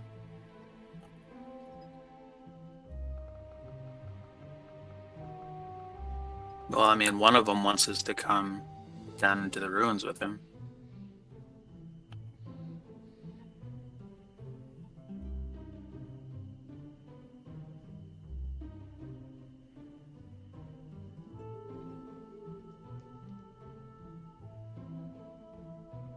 I mean, that's a good... You're talking about... Earthcloak. Earthcloak, yeah. And he is stationed out there, isn't he? He's not in town right now. I mean, But from he what we pops in and know, out but pretty frequently, yeah. he's powerful enough where he can just bounce back and forth, it seems. And that's he what was there that that's what I- morning, but he took off. That's 100% what I'm worried about too, is him bouncing in.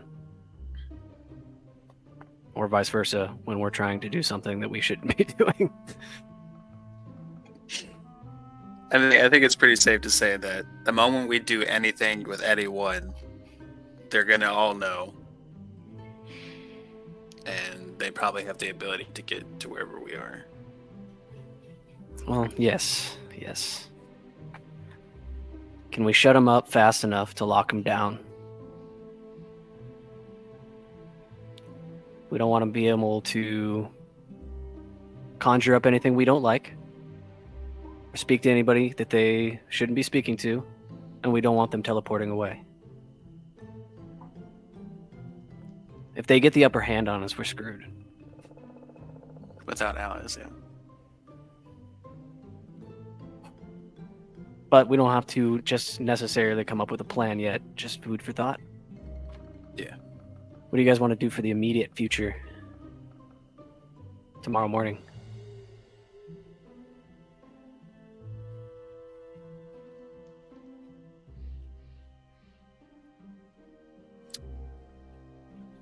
I don't know. What do you think is going to be the topic of discussion besides what happened up there?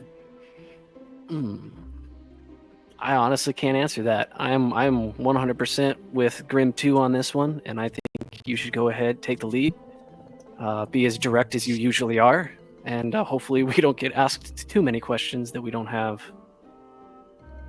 very flat answers for.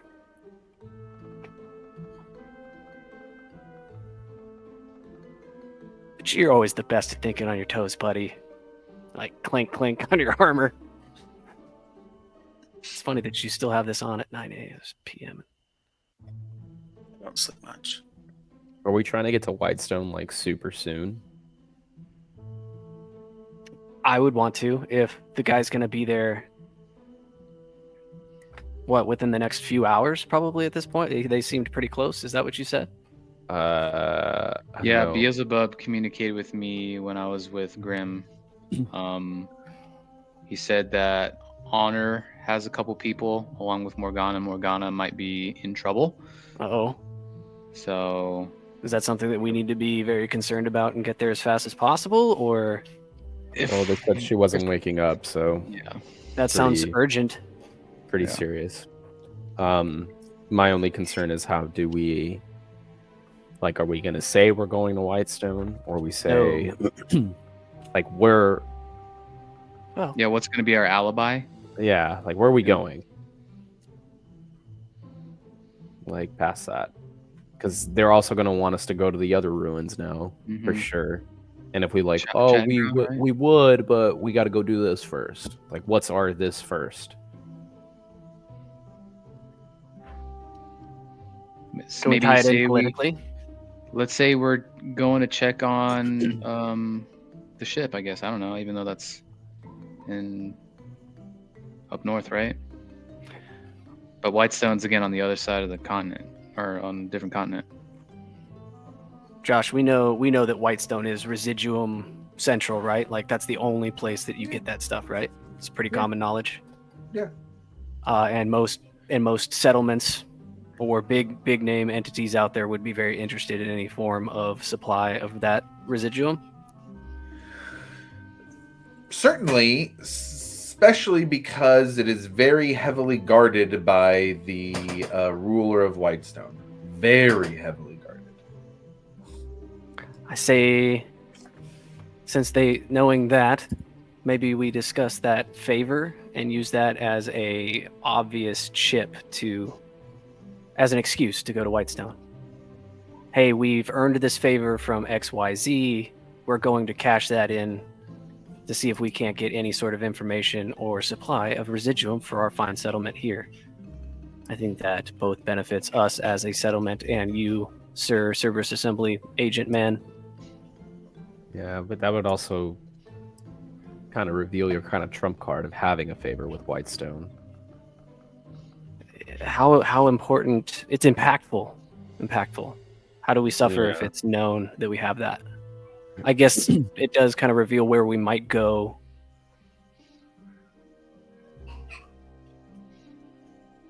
I think my only concern is if he sends somebody with us, Oof, gross.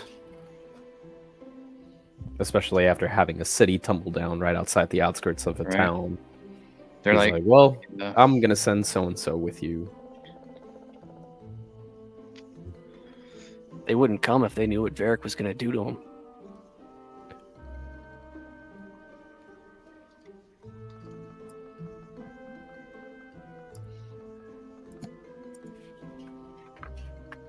What am I going to do to who? No, it was just a backhanded comment about how effective you've been recently.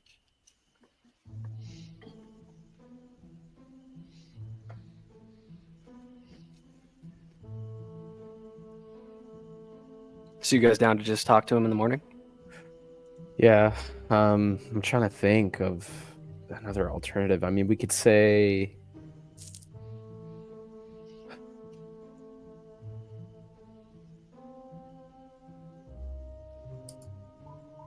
oh man, I don't know.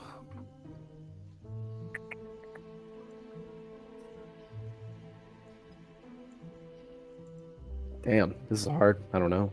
Also, there's a lot of names you guys threw out there that I've never met and have no idea who you're talking about. Like, all these. I feel like there's a lot of things that you guys have done before I came into the group, and I am lost in the sauce right now. So Grim number 2 right here. Red flags. okay, I never met this Caleb dude and whoever else you were talking about. Like, I have no idea who these people are, and that was like, it sounds like you guys go way back with these peeps, and with or without Grim 1 or Grim 2. But I feel like if you guys have a plan, go for it. My main thing is to try and keep what's his face out of it as much as possible, because I don't like him and he smells funny. Smells like old, like, lint and dust and a little bit of gasoline that singes your nose.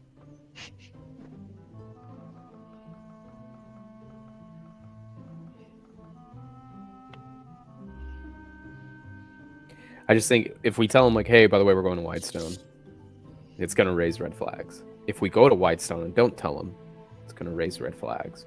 So we just have to find an alibi or like, hey, we gotta go do this for this. That's it. Do we have any other like side things that we have to get to for Hope's Bastion? What about the ruins of the city that just of the ancient Zemnian city? We could use that as an excuse. We can. I know we're sending you guys that like they have like teams out there though. Yeah, they're gonna be like, "Oh, you guys didn't even show up."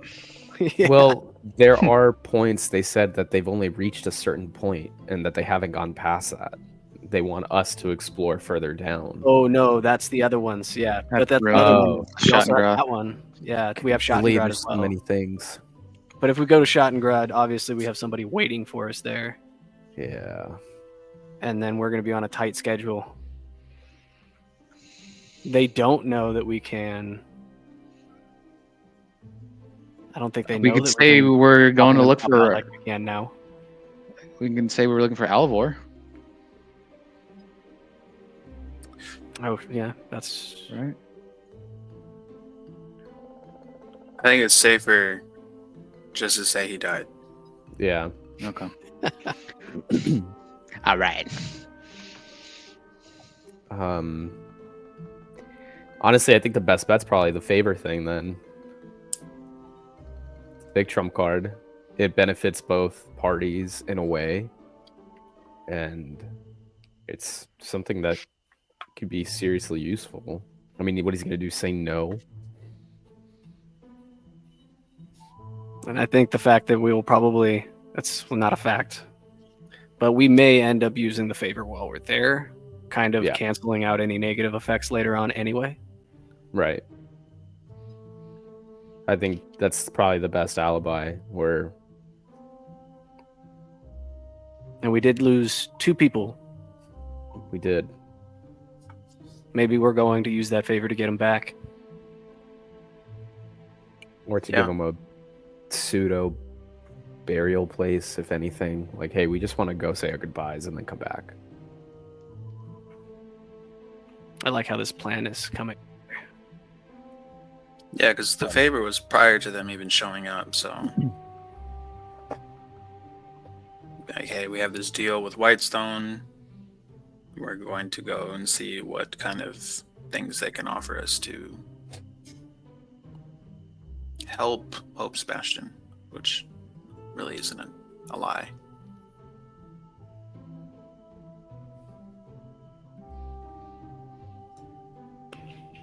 I dig it. Well, I think that's a good point for a break then. We can come back and execute that.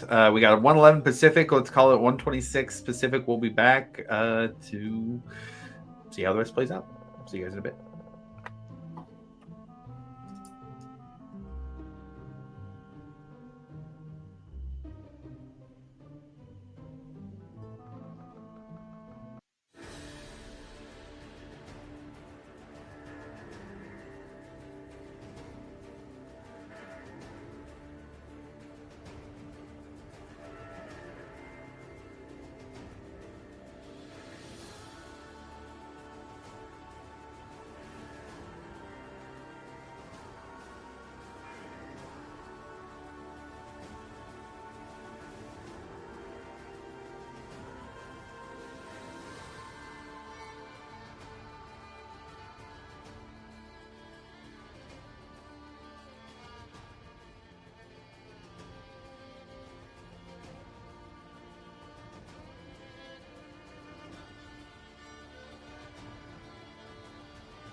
What are y'all doing?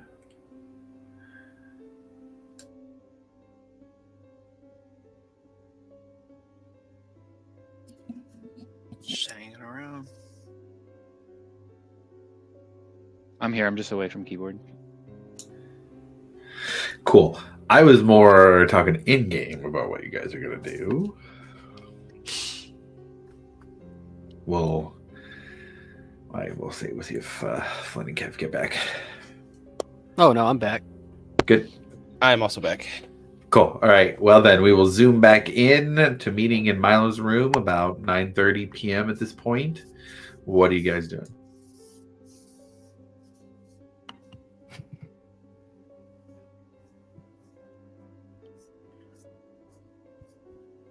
Well, I think we have a tomorrow morning plan. Are we leaving immediately after? If things go our way, which probably that's not going to happen, but if we do get the go ahead to go to Whitestone, we're leaving ASAP. Well, Yeah. I just thought of something. Like, if say he wants us to go explore the ruins, right, or wherever he wants us to go, we could use the. I mean, we just found these people from Zidel. That's going to take time for them to explain everything and blah blah blah blah. So, like, we've got a little bit of time. Like, now that, like, why rush into something when we have people who are actually a part of this civilization to tell us where we should be looking, what we should be looking for? Like, kind of like use that as time to give us some time to go to Whitestone too. If he wants us to be like, well, if you guys are leaving, we still have this to do. It's like, that's great. We just found the civilization that was there. Why don't we ask them for all the information they have and then we'll go, type thing. You know what I'm saying?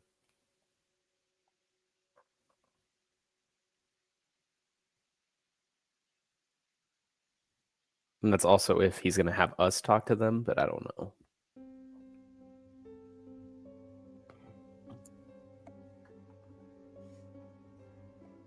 I get the feeling based on how they were received that they're probably not going to have us be the ones to talk to them.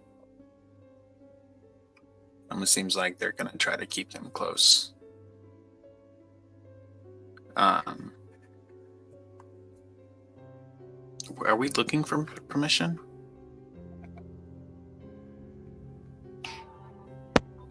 I guess not. Like, we don't need permission. We could just go. I think it's just a matter of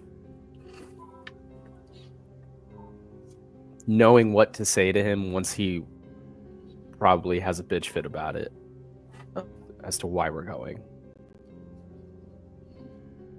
I guess we have kind of talked about a lot of excuses already. If you wanted to ask for forgiveness. Well, I feel now's probably a good time to tell you guys I'm not staying around till the morning. I'm leaving tonight. I'm going up to the ship in Ice Haven.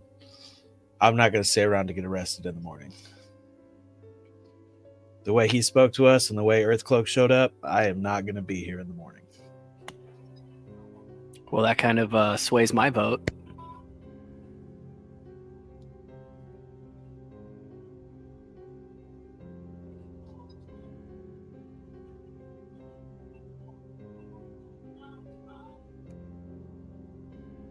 There's our answer, boys. Let's Let's go. let's go.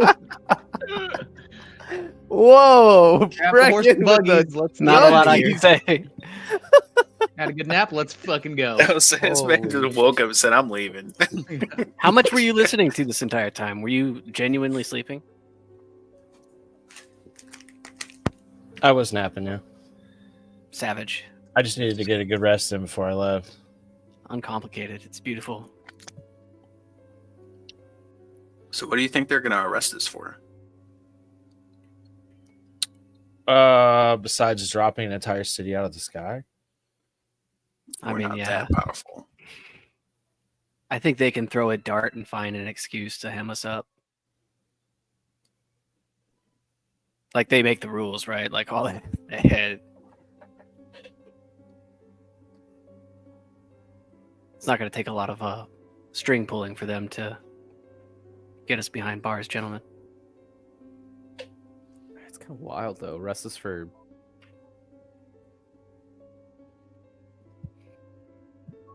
Like, we saved everyone that was up there. Actually, Visati saved everyone that was up there. Correct. Visanti All of saved you everyone that wanted was up to there. leave and leave everyone up there to die. Yeah. People who we thought were already dead. People who are way more powerful than I could ever comprehend.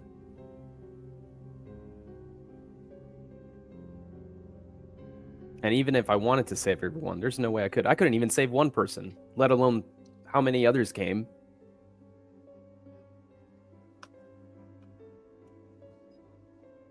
So You can I fly, get can your you? point. Visanti did save everyone, which is great. Awesome. I love that. Not something I could do. Alivor died when I tried to save him. So I was useless already. But the point stands.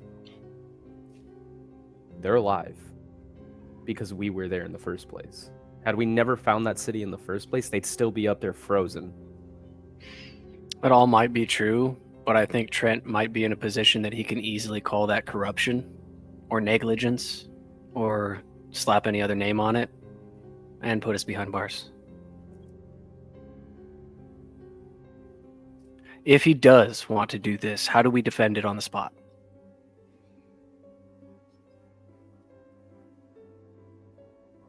I can do a lot, but he can too, and he's better at it.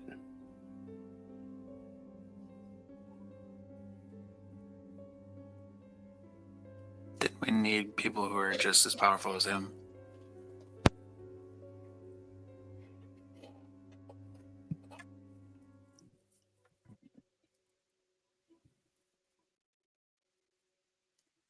If we leave, we are putting people in danger here. Visati is one of them.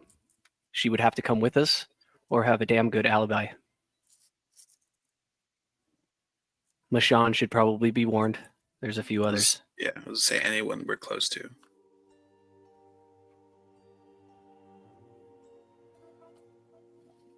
That would have to be done tonight. I can contact both Caleb and the Order of the Black Rose. I have one, probably enough energy for one more, maybe two.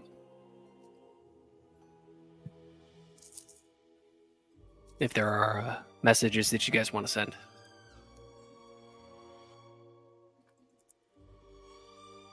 This music is crazy, by the way. But here's my thing. So things are obviously getting worse here. We are constantly leaving. How does that look to everybody here? I mean, we're all supposed to be the people in positions of power. We got to defend the place by not being here, dude. No, he raises a valid point.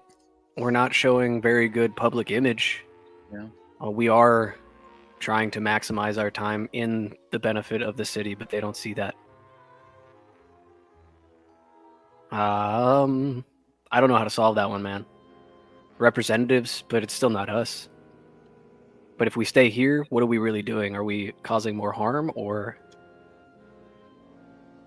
are we just in a constant stalemate with Trent Ickathon, who is arguably doing more than we are? He has way more resources, way more connections.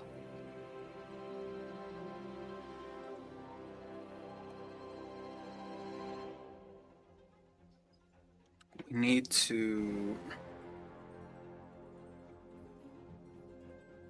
need to link up the prince and the order.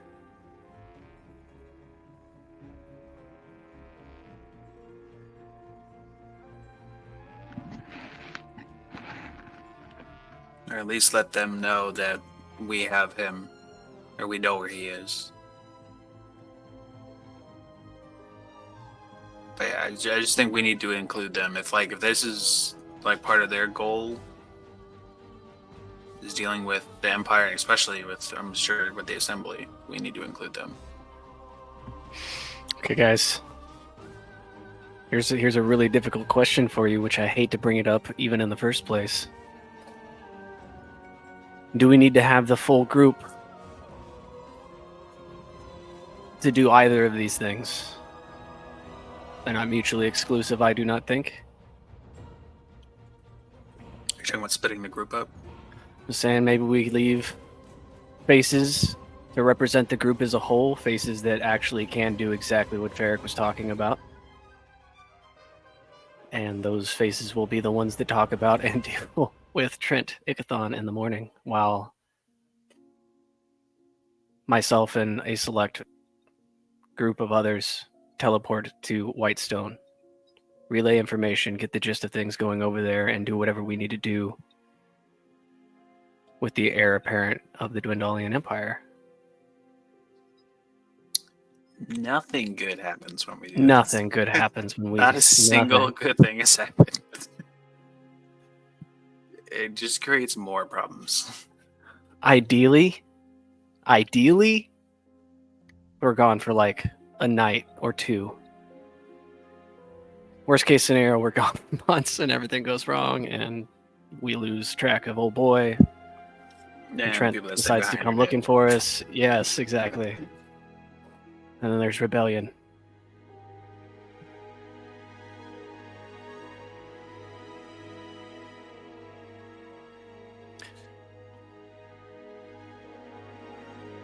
And the face definitely can't be Angus.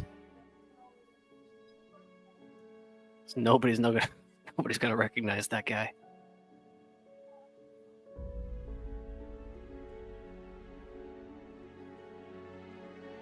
I say just reach out and see if we can get reinforcements. I feel like it's been a long time since we've talked to them. It's definitely something that we can do right now, so at least we'll have some more information. Yeah.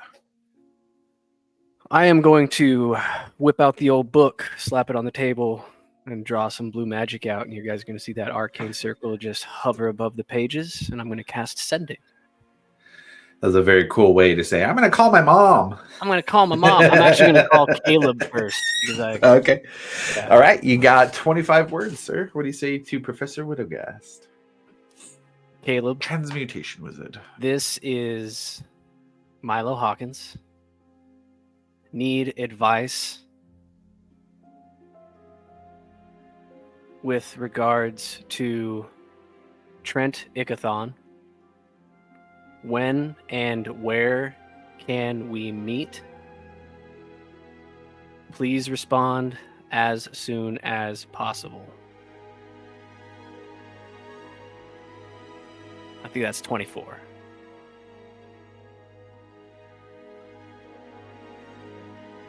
Okay. Can you make it to Rexentrum? If not, name a spot. And I will be there.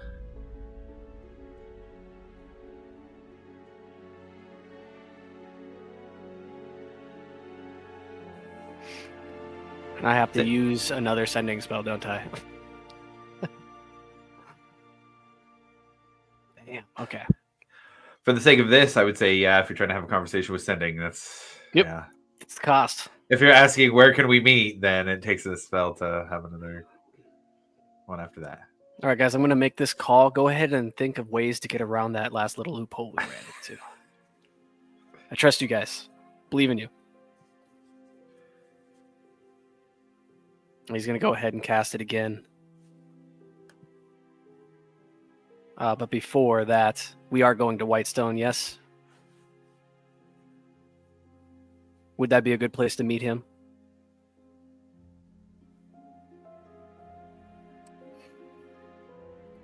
Ooh. Crickets. Guess the answer is yours.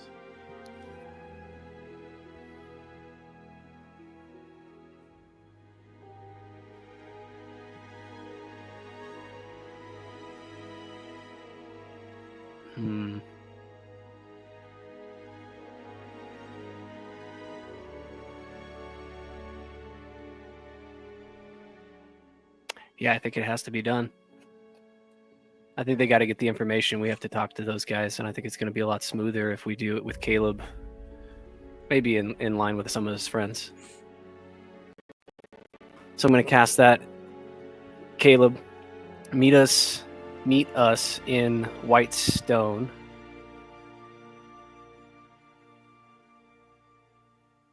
Tonight. Please wait a few days if we're not there. Expecting important company to arrive soon.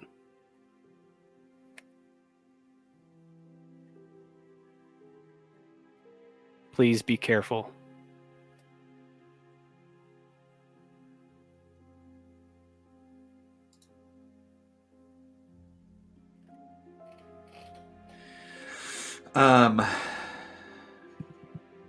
He says, first, you speak so slowly and weird. I will be at the journey's end. For tonight, at least. And will be there as much as I can in the coming days. Ask for Brent. That's it. Ask for, what was that last part? Bren. Bren.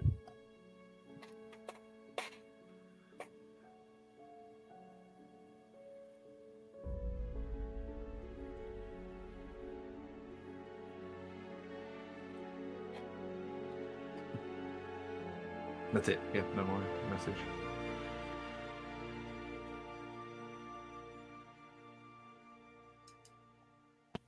Okay, now I gotta call mommy. And what do you Like, say to Zinnia Hawkins? Shifty eyes.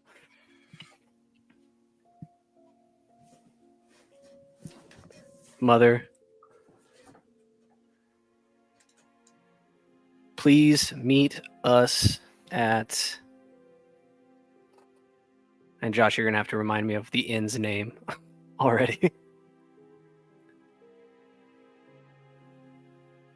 The Journey's End. The Journey's End. At Journey's End. Tonight. Need advice regarding Trent Ickathon.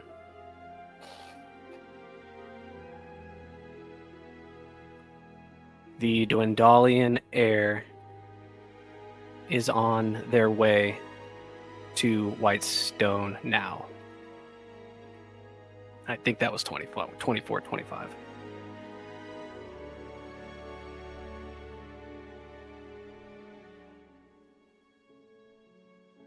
And Milo's standing there genuinely counting the words on his fingers as he's sending these messages.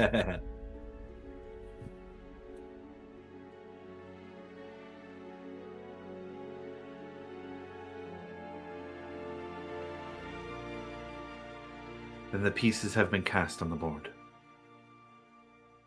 I will be there shortly. Do whatever you need to stay safe, even if it is abandoning those who you are going to meet. Please, Milo.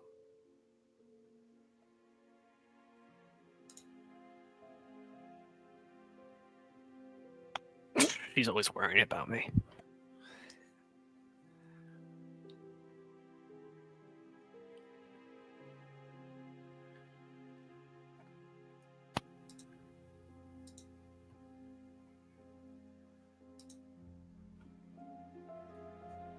After Milo's sendings, the party sits in his room quietly, deciding what to do next.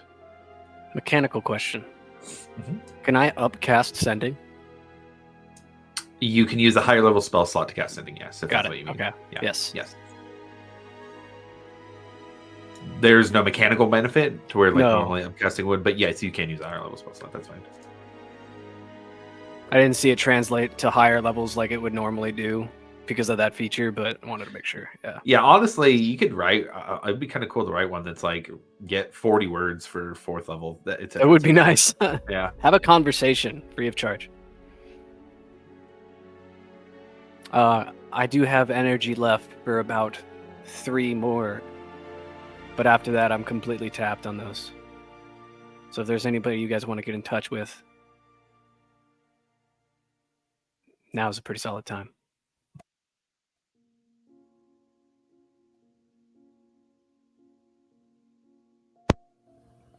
I do not, but I appreciate the offer. Hey, Breck. I'm telling everybody that we're going to be meeting at this at the journey's end. So it looks like I'm headed there this evening. Do you mind making a detour with me before we stop off at the Alcantara? Yeah, let's do it. We may need to move the prince somewhere. And if it's okay with you, the Alcantara actually sounds like a pretty solid spot. I would have to agree.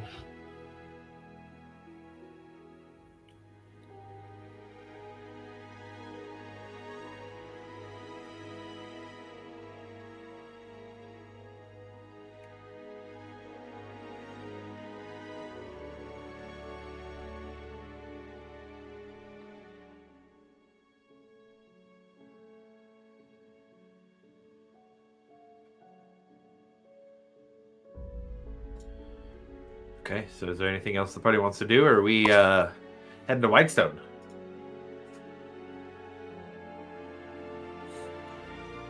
Getting my sister.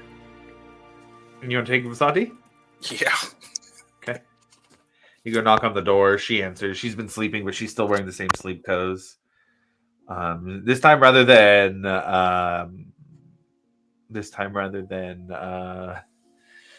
relief, she's got a bit of annoyance on her face. What now? Pack your stuff. Why? Stuff's in motion, and I'm not leaving you here.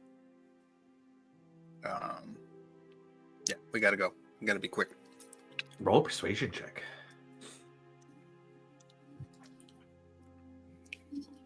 No whammies.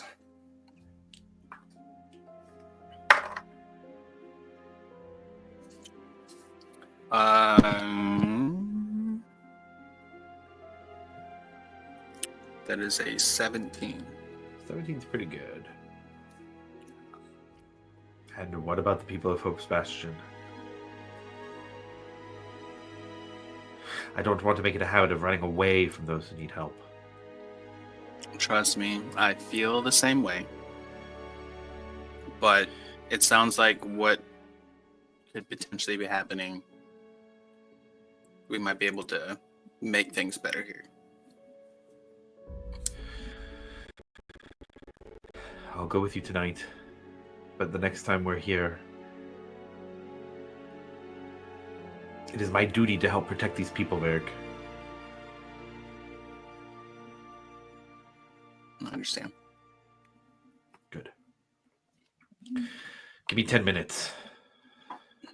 And she just slams the door in your face. You hear the armor being pulled off the armor stand. About 15, 20 minutes later, she comes out. Pack, armor, ready to go. It's a long 10 minutes. Yeah, well, you're an asshole, so the rest is a tax for that. Fair enough. Let's go.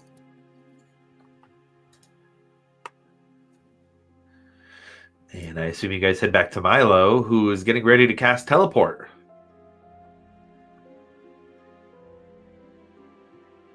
Are we all sure that this is what we're going to do? I thought some of us were staying and some of us were going. Was that not the plan? Or are we all going? I'll let you guys determine that. I'm going to go to the bathroom real quick while you guys figure that out. We shouldn't split up.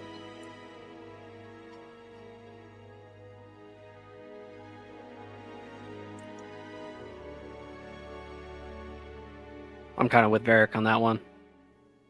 It'd be great to be able to represent both here and in Whitestone, but I don't think that's such a great idea.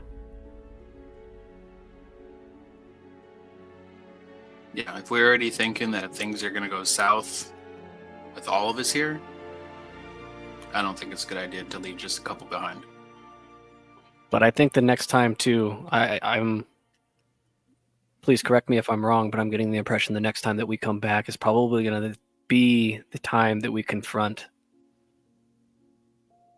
Trent Ickathon. We might be able to delay it a little bit, but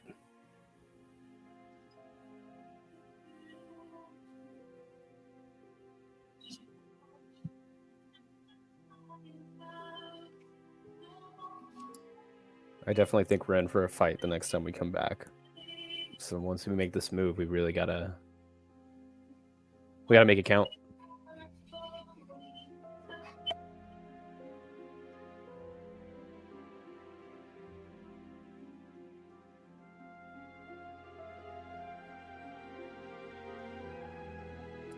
so we're all going? Yes. Milo like flourishes and whips around the staff, kind of like what you guys saw when he was practicing in quotation marks.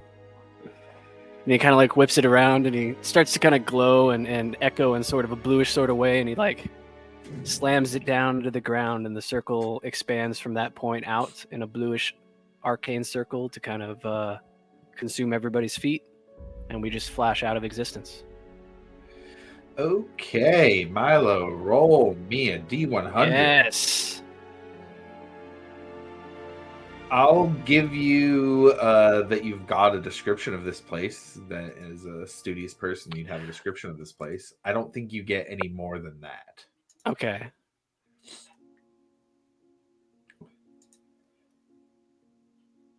Because I've definitely seen the tree before in books and pictures and stuff like that.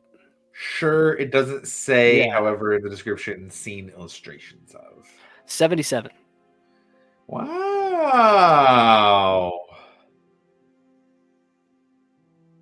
Where in town were you trying to go? The tree. Okay. We almost on a very different adventure. 77. Oh, yeah. Oh, it could be bad. Yeah. Mishaps, you guys could have ended up in a fucking mountain. That could have been really bad. Which would be at least some damage, potentially a cascading amount of damage if it happened again. So it's good that you rolled a 77. Yeah.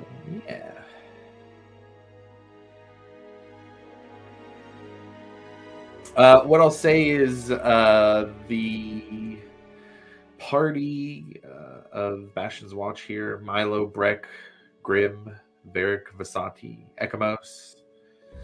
The six of you land kind of, it's not that you land like you fall or anything, but you feel cobblestones beneath your feet. You hear the bustle of a city larger than Hope's Bastion by a good amount, although not nearly the size of Amon and Rexentrum for those of you who have been to those large cities. I guess everybody's been to Amon, so nothing like Amon and how busy it is.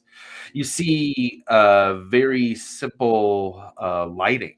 It's what we would kind of know as like gas lighting, where there's flames that are at the front of each of the buildings. And you look around and you see in front of you this large tree. Here in the darkness, it almost seems to reflect the moonlight off of it. And although it's a pale light, Varric, you in particular, being a follower of the Moonweaver, feel the power coming off of this tree, the light coming off of this tree, even as a reflection of the sun. And it hits all of you. Ekamos, you as a follower of the Dawn Father, get a little bit of extra energy feeling from that glow, and you guys feel safe and secure standing in front of this tree in this place where I think most of you have not been. At the very least, if you have, it would have just been a quick visit, but it feels safe here in the shadow of this large tree, probably the largest tree you guys have ever seen. Many of you would know it as the Sun Tree. And as you look around this dark evening, you see a plaza around you with a few people. I would say Excuse me.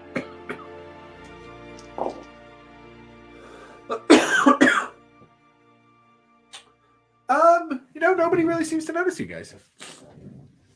It's just now there's a group of 6 people by the sun tree.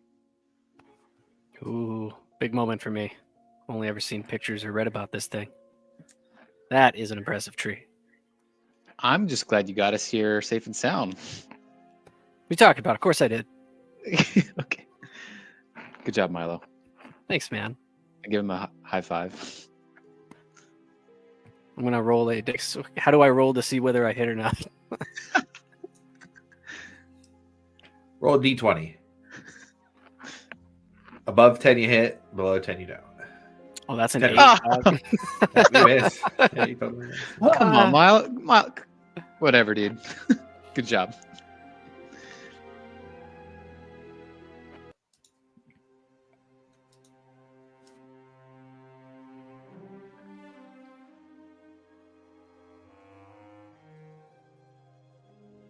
So what do we got now? I have to say, you guys are back on Tal Del Rey here in the city of Whitestone. What are you guys doing? Just to clarify, are they meeting there tonight as in like now or? Yes. Okay, well, I guess we would go over to the inn then. Sure. All right, at least I would say so, right? Would that be a good plan, gentlemen? Yes. Easy enough. Yeah, you guys walk the couple blocks to the square. Seeing as you do, the style of homes here is very. There's not large buildings. It's not like large stone buildings you might see in Rexentrum. This is more townhouses, wooded townhouses. Looks to be all of similar types of wood that's built here. Most 2 stories, maybe 3 every now and then, but it's not a very big, boisterous industrial city. It does feel very cozy almost, and you feel that as you walk through the streets here. And you get to a tavern with kind of a corner entry that says The Journey's End on it. It's a nice tavern. It's outside of Dawnfather Square and has raven's feather carved and painted on it. And as you guys push open the doors, you see a lively tavern that seems to have good spirits all around. It's not overly raucous, though. No fighting or anything going on. There's a gray-skinned tiefling behind the bar and a male dwarf going around to drop off meals and drinks as you guys walk in.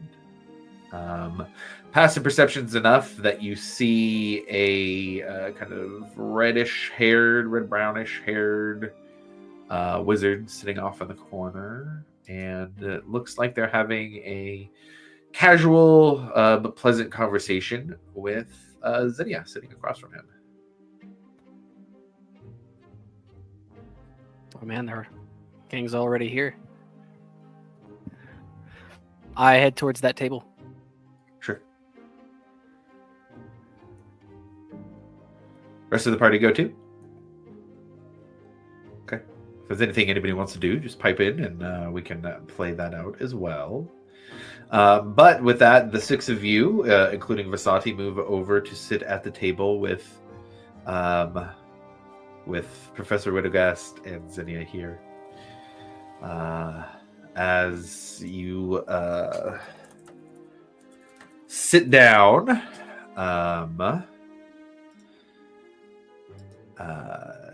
Caleb gives you guys a nod. Guten Nacht. As you sit down, and he gives you all a greeting, and they have a just expectant look, expectant look on their faces, waiting to hear what you have to say.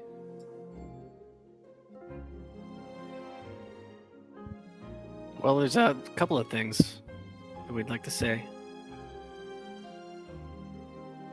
We're having trouble with Trent Ickathon, and we're looking for any advice on how to deal with that situation within Pope's Bastion.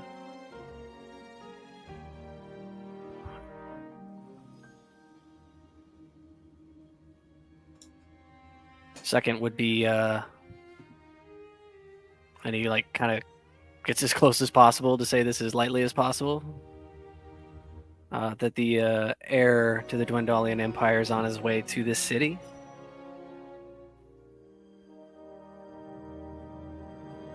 And we're looking for any support that you guys might be able to bring for that.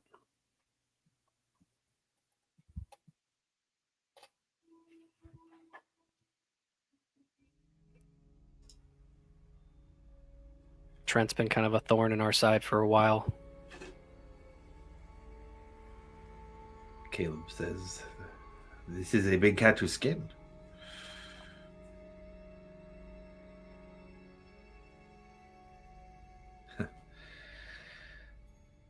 Trent is not a thorn that is pulled out easily.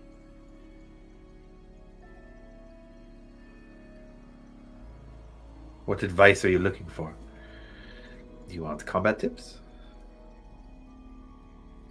Would you like help? Would you like to hear how my friends and I defeated him?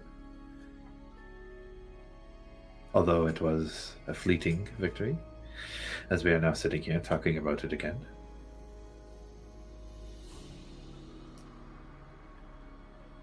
What do you need from me, Milo?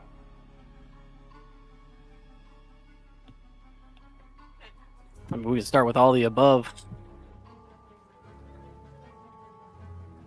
You have apparently first-hand experience with him.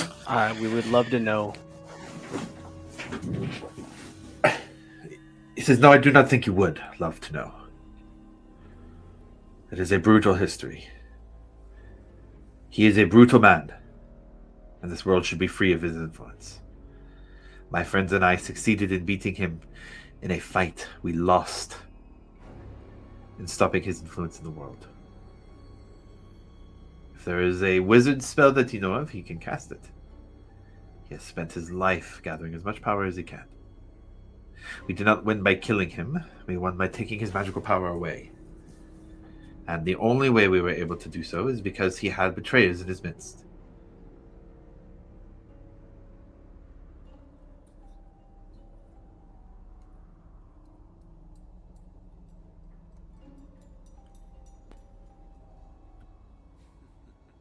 And then he says, much quieter, he is an evil man.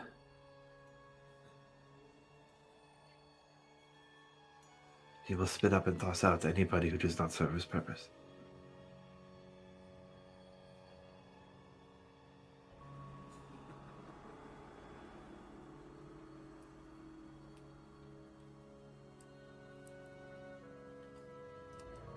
I should wish to see him be removed from this world, Milo.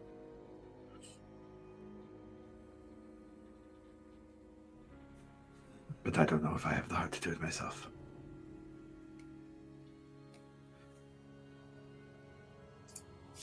Then help us do it. How? What do you Sounds propose? Sounds like you beat him once before. Seems like the only thing you're wary of doing is delivering the final blow. Yes, well, it's not so easy.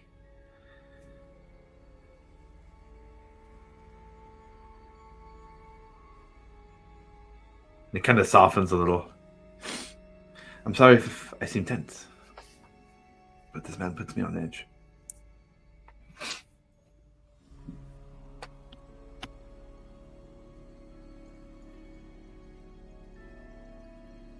And Zinnia speaks up and says, well, then perhaps we can be of assistance as well. It seems that now may be the time to make a move against the Assembly. Milo, you mentioned other information you may have? The Dwendalian heir.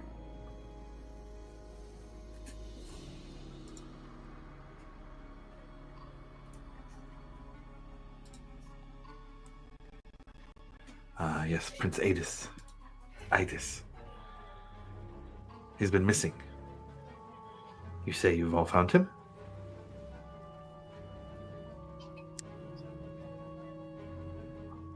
Milo's gonna look over at Ekamos. Yeah, I have a hello. I'm Alchemos. I have a familiar who is. She goes, yes, we've met many times. Thank you. And I have a familiar who's with the party that's currently bringing him here. They haven't seen human Ekamos. Oh, good point. Yes, yes. That is Got awkward. him. Got him. It's just a random guy sitting at the table. Okay. She'll give a less harsh response. Oh, she kind of gives a surprised look. She would recognize the name at least. Mm-mm.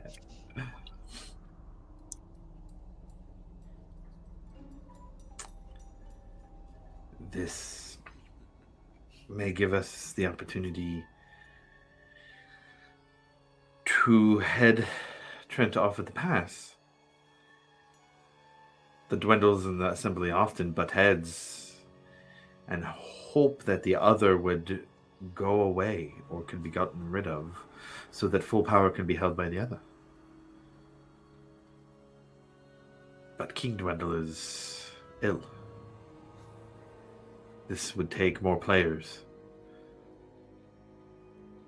Who do you suspect we might be able to give this information to make a difference?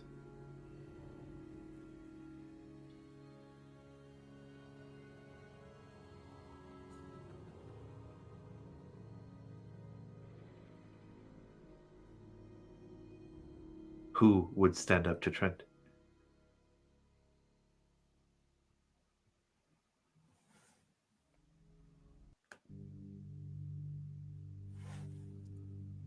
I mean, we were hoping it was you. And if not you guys, are we... I mean, they can't all be bad. Gotta be somebody in the assembly that has some sort of semblance of decency.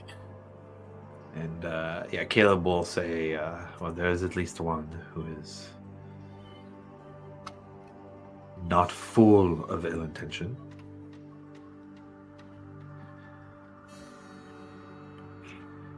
Nobody's seen lewdness for some time. So it's unclear whether or not he would join up with Trent or stand against him. Also, what is left of the Cobalt Soul.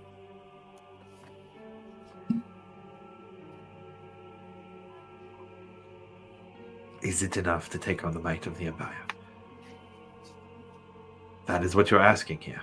If they have power over Dwindle at this point, then you are saying we are gathering forces for a coup.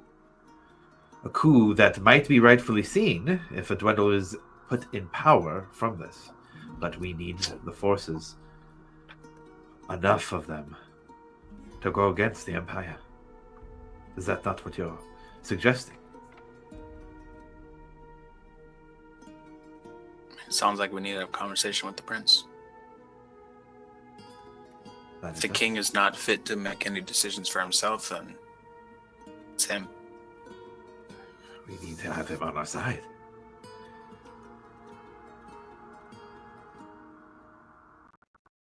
It is. There is no plan without that.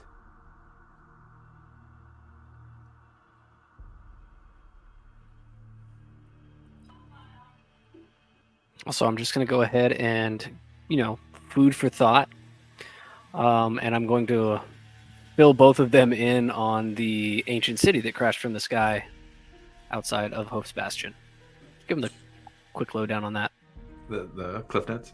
Yeah. I'm not going to say anything about the chrono Sure. I'm not gonna say anything about the chrono shark. Not yet. I gotta talk about that with the party first. Otherwise, though, you give a description of everything that's happened. Pretty much, yeah. In order to talk about the flux crystals and what they can do, you have to mention the chrono shard and what they can do to them. Do you leave that part out? Yes. Okay. I feel like the party can totally see me just glancing looks at them while I'm speaking, though. Testing the waters on how far to go with speaking.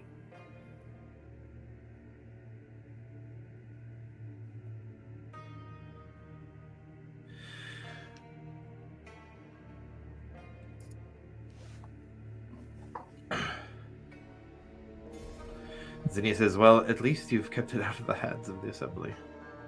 That is a wrinkle, that is a complication. But like the other things, it could be good for us, it could be bad.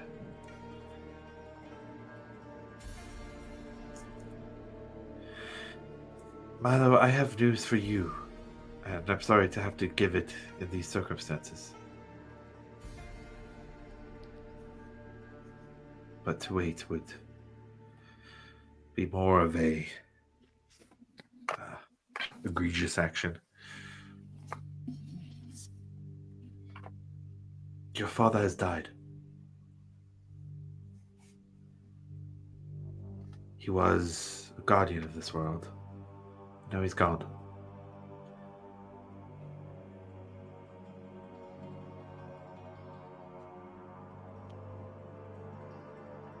How? I'm still trying to piece it together with Allura and Thunderdrake.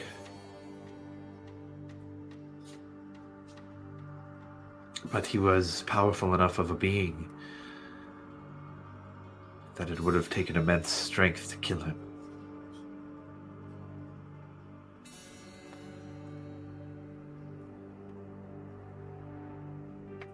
Could any kind of demons been in play with this? It's a potential possibility. But I have heard of no individual demon or even army of demons who would have been able to kill him on their own. He guarded a space between worlds. So what happens to that space now? She kind of gives a solemn look at first, and then tells you discussions to be had for another day.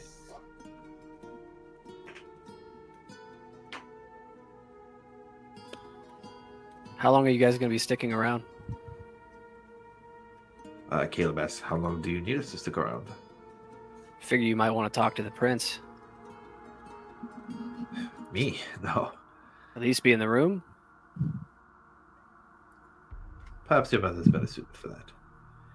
Has never much of a interrogator.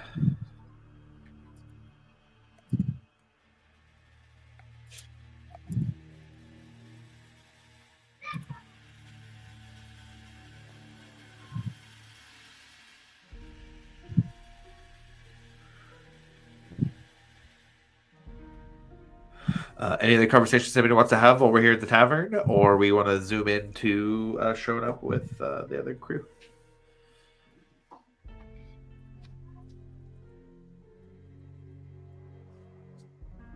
Okay, nothing heard. So, we'll say light conversation for the rest of the time at the tavern. Ekamos, maybe about 45 minutes in. Ekamos! Ekamos! Ekamos! Yes, Beelzebub. Hey, we got a house. We got a house. We got a house. Got a house. We got a house. Yeah, we're at a house. Where's the house? Well, hold on. Yeah, it's across the street from another building and two trees. One of the trees is on the left. The other tree is on the other side. Do you see the big? The tree. Do you see the big tree? No. Hold on. Oh yeah. Okay, where near the big tree? Oh, diagonal. Diagonal.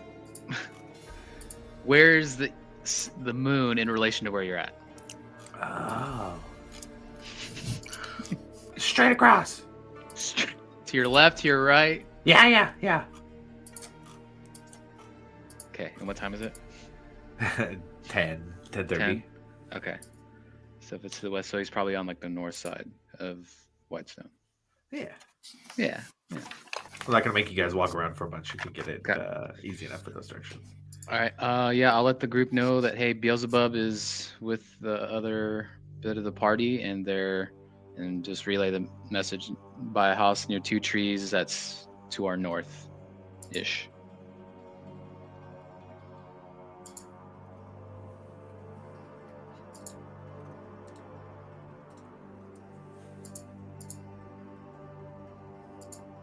Do you want them to come to us, or do you want to go to them?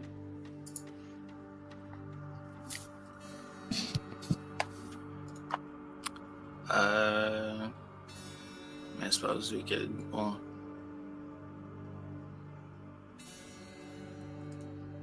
is this an inn? You said. Yeah, like a tavern inn. Yeah. There's rooms Okay. here. Yeah, we should probably like get a room. This seems like more of a hush private thing. To clarify, they do have their own place. They got a place Oh. there. Yeah. Oh yeah, then we can go to them.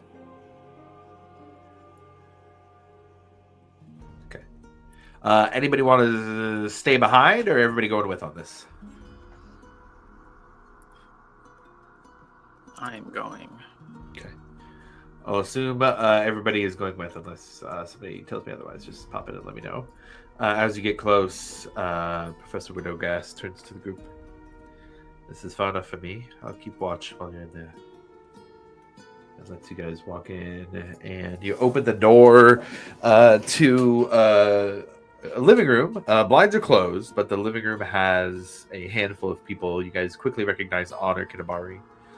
She is there. You see some of the pirate crew. Grim, you see Captain Nora is there. I would say Bumblefoot. Actually, sorry, no. There's still people needed on the Alcantara, so Bumblefoot wouldn't have been there. But there are a few pirate-looking folks who also are new to you, Grim, but are very quickly and obviously pirates. You know that a lot of the crew of the last song died, and Nora's having to make some new friends. But there are some people that are new to you here. Captain Nora is there.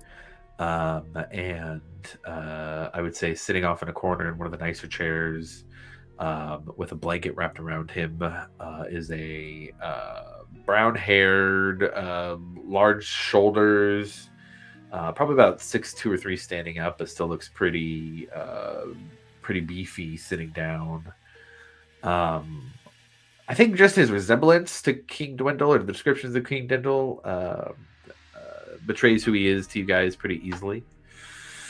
And the room is just kind of sitting quietly, and as you walk in, there's a lot of nervous looking faces.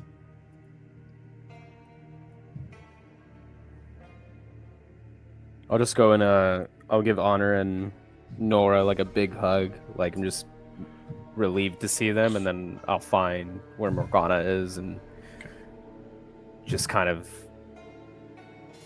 be beside her as much as possible. Sure. Yeah. And Nora, just, after she gives you a hug, gives a nod over to a room. It's a cracked door. Morgana is just kind of laying on the bed. 2 beds in the room, actually. There is a female who is laying on there's 2 females, both women. They are each laying on a bed in this room. Yeah.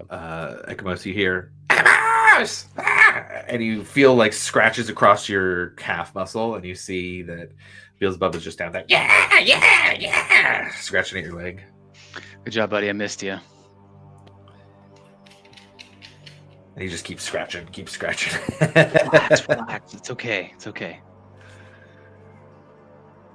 Did you guys ever find out what was wrong with Morgana? I would say Captain Nora answers, if you were not asking anyone in particular. She was injured in the fighting.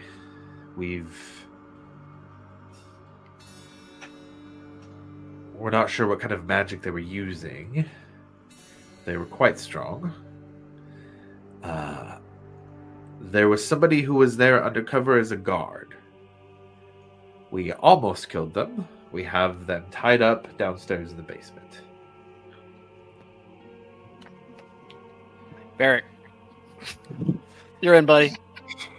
I'd like to go take a look at Morgana and see what's going on with this magic that's been cast on her. Sure.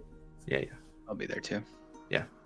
You'll just while Grim's there, he's kind of just like defeated, like just kind of silently looking at her, just kind of kneeling down beside her in the room, but he's just like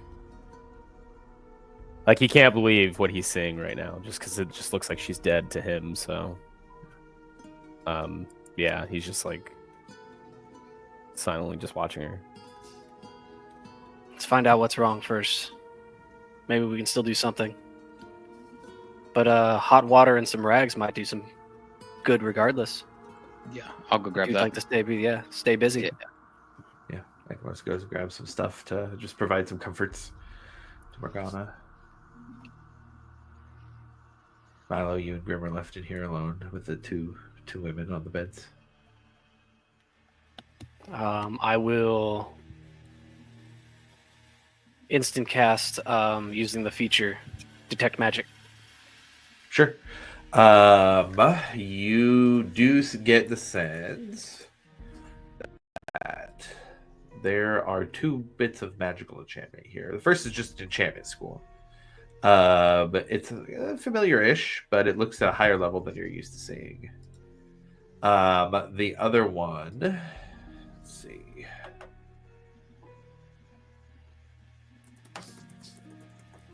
Higher level than I'm used to seeing. Yes, sir. The other one is abjuration. It looks like some Abjuration. abjuration magic that is intertwined almost.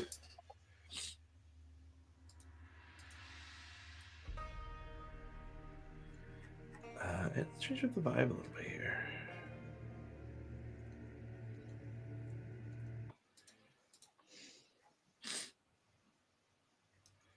And the abjuration was kind of, you said maybe same level-ish? You're used to it at that level, yeah. Okay. It's not in a way, but what's weird here is how it's intertwined.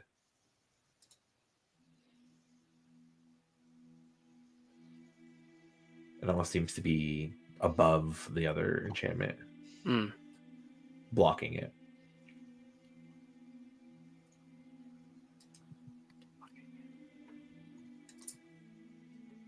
Do any of us Blocking it, recognize like- this person? The one who's laying down? Mm-hmm. Yeah, Morgana. The other one. Oh, no. Very roll me a history check, actually. Milo, you too.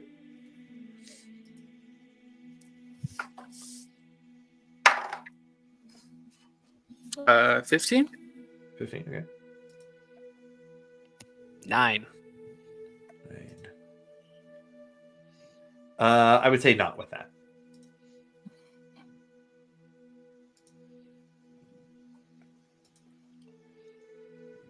Does the abjuration spell seem to be containing the underlying enchantment? Or In is a it... way. Like blocking it.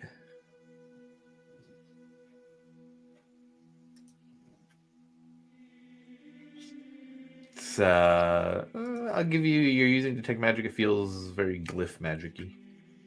Glyph magic. Oh, boy.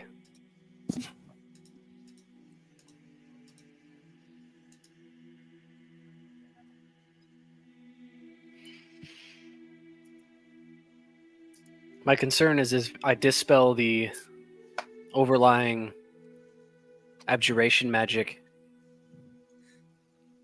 whatever's under it either hurts us or kills her. What do you think, Grim?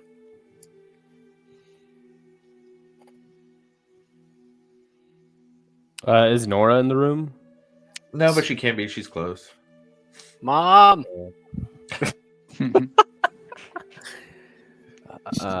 Yeah, I'll grab Nora. Sure. Nora and Zinnia both come in. Have you ever seen anything like this before? Seems like there's abjuration magic over something.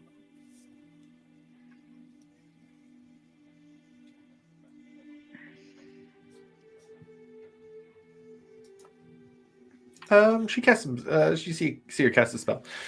Milo, you do get the sense that she's casting Identify.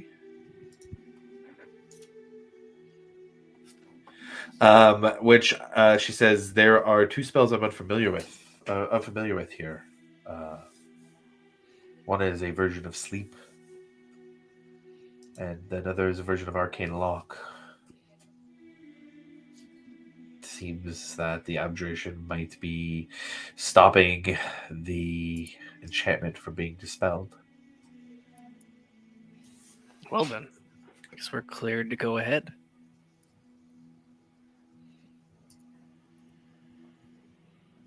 I'm going to set up over and cast Dispel Magic at 4th level. Okay. You do your normal dispel magic. On the Abjuration spell specifically. Sure. Yeah. Yeah. And you cast it, and it hits and kind of fizzles and refills in with the other side of the spell.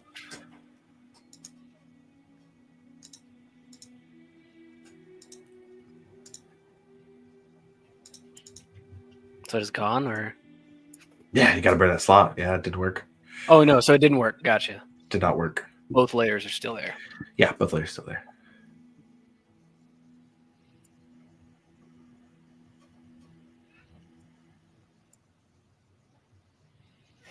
Although temporarily it did seem to their kind of abjuration magic that's kind of intertwined with each other. It did kind of seem to take half of that away, but it seemed to grow back in after it just like refilled in as a fluid filling an empty space. Gotcha.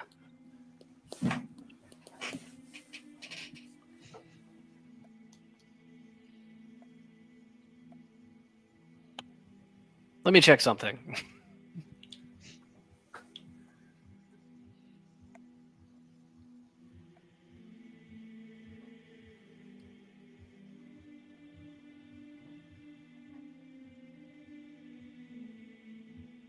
While Milo's checking something, we can zoom down to Varric, going down to the basement to talk to the person. Anybody going with Varric? I would like to go with Varric. Yeah, the paladin's going in. Okay. What exactly? Just remind me what was said that this person did. Was They were undercover as a guard and were fighting the group as they were trying to get out. Presumably Sheen and this Dwindle folk person. That's who it is.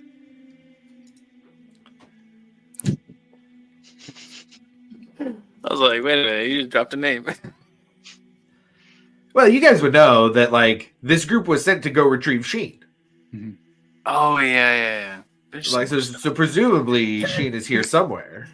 It's a room full of people you guys don't recognize, and the only person who would have recognized her is dead. So that's why there has not been more description in that way. But you guys would know that Sheen's probably around.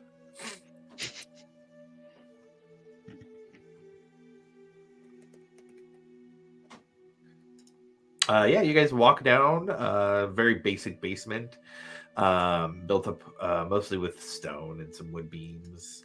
You guys go down, and to one of the wooden pillars, there is somebody who has their hands tied behind their back with their face just kind of down. And there is a piratey looking half orc standing next to them with a torch in their hand.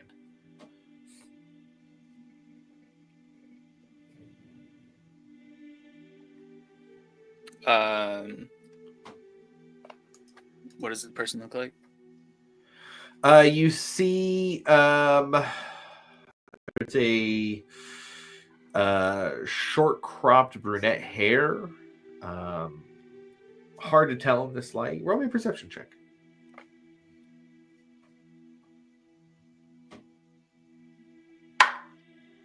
17. 17's pretty good. She lifts her head up to look at the two of you as you walk in. You recognize Vehas. This is one of the three people who were outside. Yeah, this is one of the three people who were outside. She was with Kago and Mira. Oh, man, that makes this so much easier. Like, we don't even really need to ask questions. We already know what this person's all about.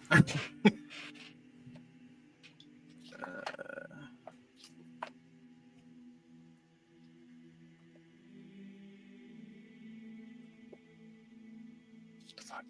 I have that here somewhere.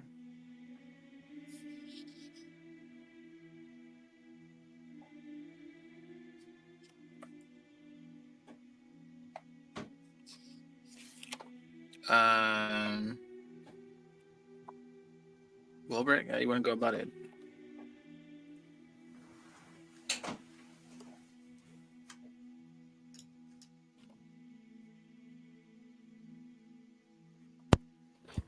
Well, I mean, what information do we need? Since we already have most of it. The Volstruckers kidnapped a Dwindle? Is that what I'm getting from this? It sounds like they were trying to stop them from coming here. Is that what you said, Josh? Sorry. While they were trying to break out the Dwindles, this person started attacking them. Okay. Looked like they had some kind of disguise or magic on them as an illusion, and when they were trying to leave, this person attacked them.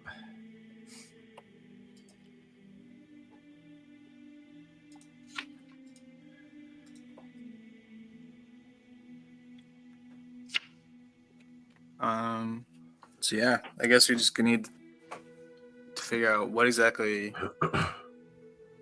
their mission was, and then if we could, hopefully get something concrete to tie the assembly to trying to harm the air.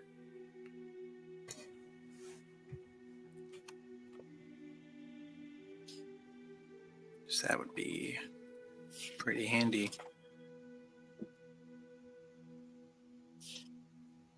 Sure would make dealing with the assembly easy.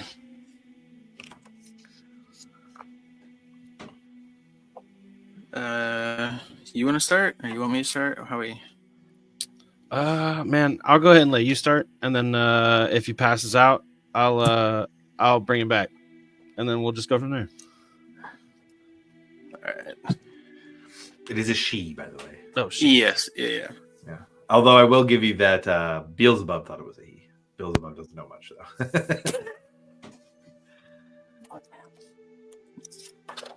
You said it was Veha.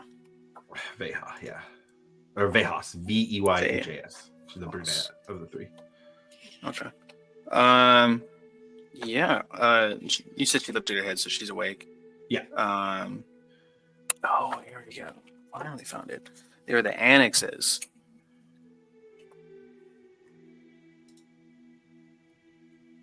Yeah, full sure. Okay, cool. Yeah, just kind of walk in and be like, "Oh, wow. Fancy meeting you again."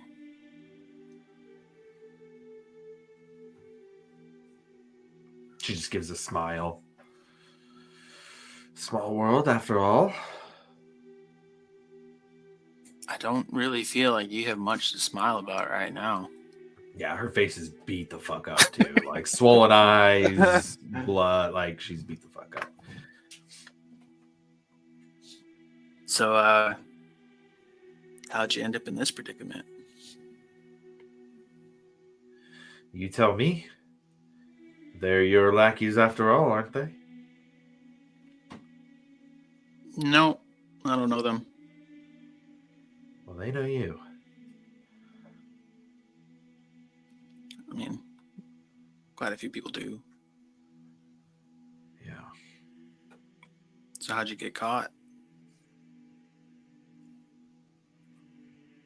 Roll a persuasion check.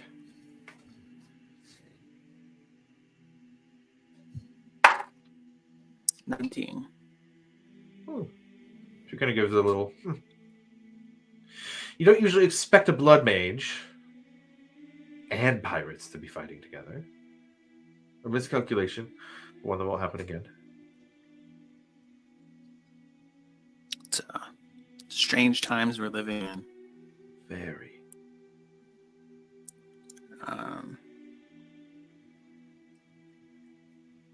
I guess I'll just get down to it. But I will preface it with, every time a situation like this happens, seems like everyone points to me to get the answers.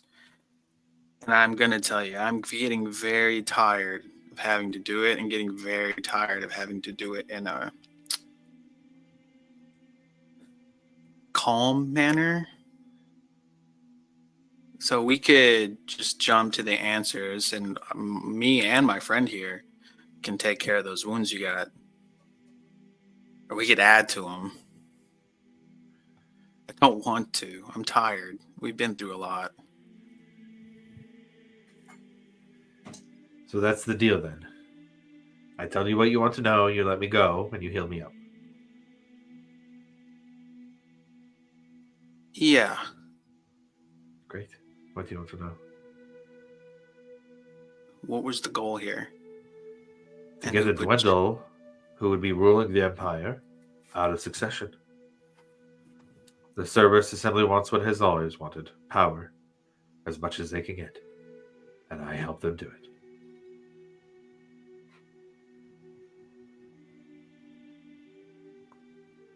Can I insight check?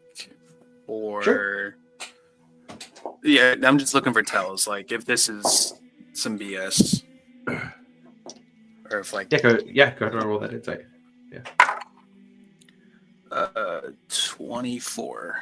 24, pretty good. They're very calculated. They're making a calculated move here. It does not seem dishonest. They're kind of ready for the turns.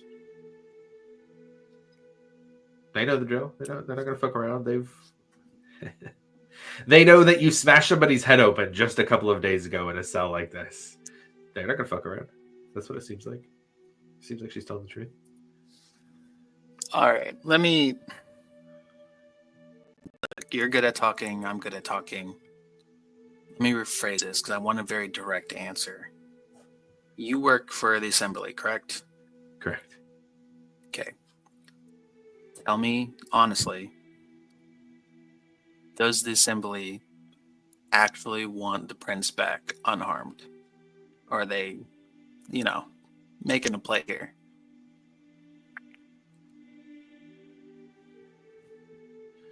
You'll have to ask Trent for his intentions.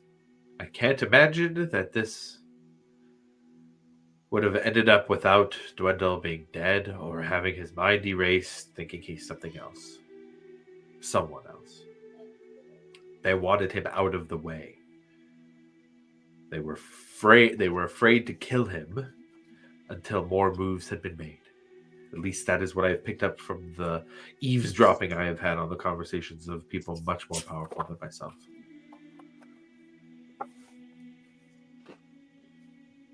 If Dwendal dies with no heir, then a move can be made for the throne by the assembly. If our little pal Ed upstairs was to produce an heir or were to be alive when Dwendal was, or when Dwendal dies, there would be a claim to the throne. They wanted to control that. They wanted to control him.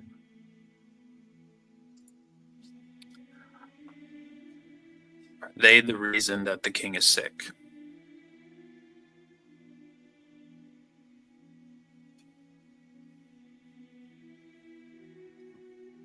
She gives a calculated look again.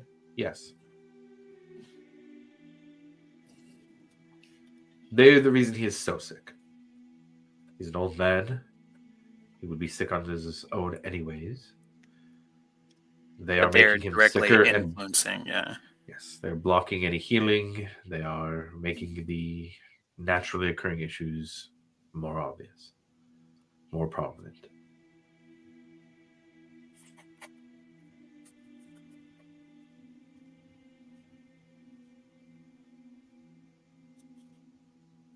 Breck, you get a message in your head while you guys are sitting here talking. You hear Trent Ickathon's voice. War Master, I have urgent matters to discuss with you. Balin Post is under siege, and we must make plans immediately. Are you in your quarters? I am currently not in my quarters. When can we speak?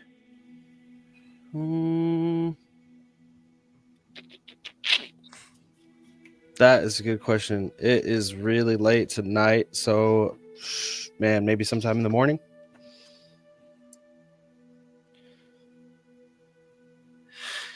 One more is sent to you. The dragons are making their move.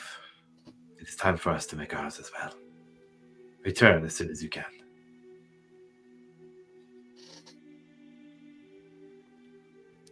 I'm not going to respond.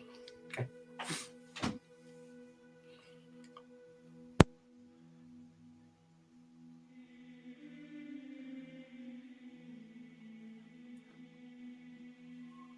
All right. Obviously, you have to know I can't just take you at your word. I need proof. Okay, how do I get you proof? It's for you to tell me. I don't think that's what we arranged. I think what we talked about was me telling you the truth and you letting me go. That's weird. I don't have anything saying that. Understood. And it's not up to me to provide the proof of what's going on. Yes, but you're asking for something that there are many people who are very powerful who have gone to great pains to destroy. It's not like assembly members are just running around shitting out proof, leaving it around for people to pick up and go against them with. Well, I mean, you're smart. You've been eavesdropping. This is kind of your thing, right? Espionage and all that. You're telling me you don't know how to get some proof? Or somebody who would talk. Who's all involved? Are these all the assembly members? She just kind of gives you a blank stare. Your proof is upstairs. Prince Dwendal. He saw us. He knows what happened to him. There's your proof. So it was the Volstruckers in the assembly that kidnapped him. That is what I'm telling you.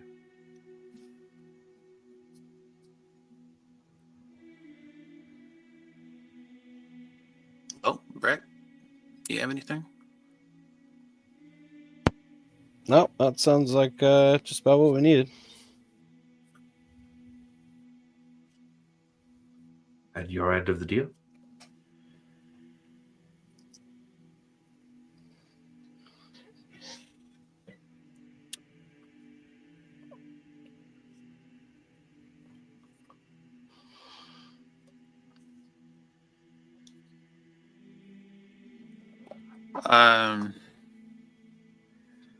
What was like the aftermath of what happened with this fight?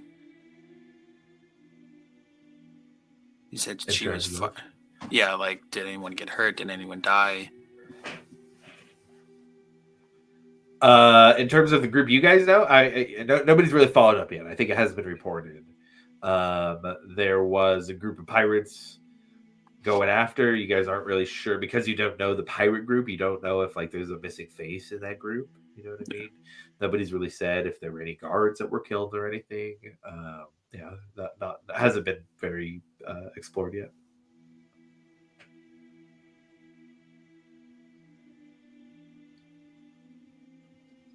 Yeah, we'll get back to you. That's what I thought. Hey, at least you're still breathing, right? Yeah. At least I'm still breathing. I'm going to give them 1 point of lay on hands. Okay, sure. Huh.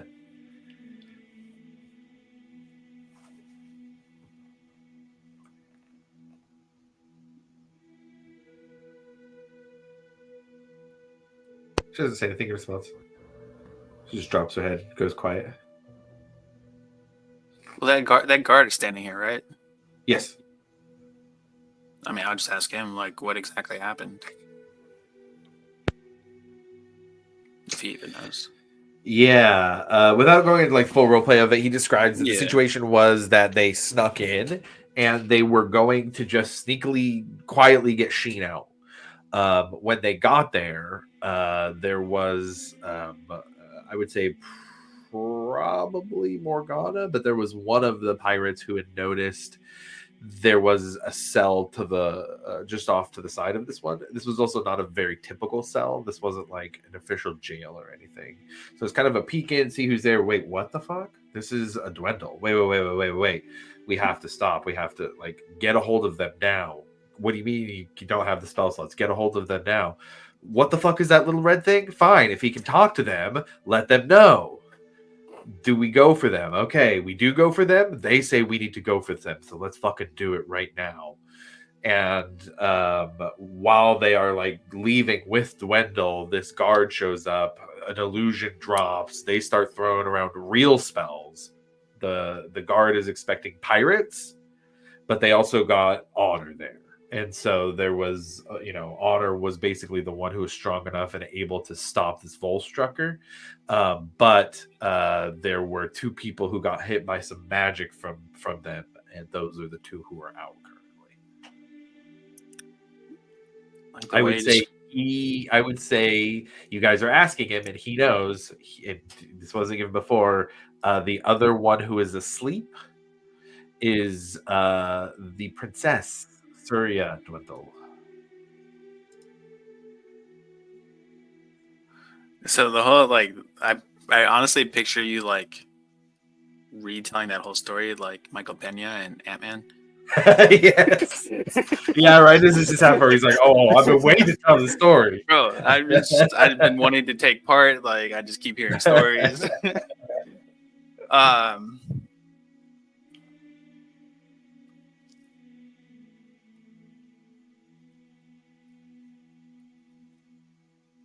I'm gonna ask Veha if she knows what's going on with the people that are sleeping.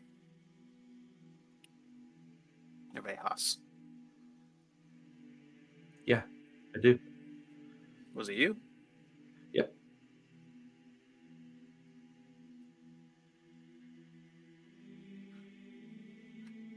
Okay, now we're getting closer to this whole release thing. Yeah. We are, yes. Yes. So why don't now you tell me what you did? Release me, I release them. Tell me what you did first. What I did? I cast some badass magic on them. Yeah, we're talking specifics here. Specifics gives you what you need from me, and if I give you those, I have no leverage. You think you're the strongest person? You got stopped by somebody else. No, I don't have. I'm not the strongest person here, but I know that if you kill me, you don't have the information of how to bring them back, how to wake them up, and I do. And if you kill me now, it's gone. If you wait and I don't tell you and you kill me then, that information is still gone. You let me go, I'll either give you the information or I'll let them free. Otherwise, they can stay asleep.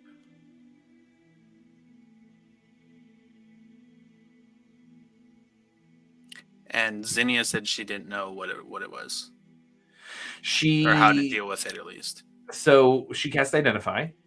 She knows that there are 2 4th level spells called Arcane Block and a spell underneath it called Slumber. Those are not spells that are familiar to her.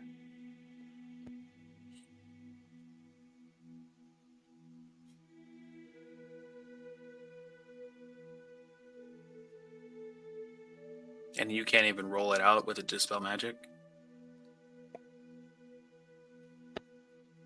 To no effect. Yeah, what I'll say is that Milo cast a 4th level Dispel Magic on the Abjuration side, and there was an effect of dissipation, but it regrew. You can hear it down the hall. It should have worked, Varric.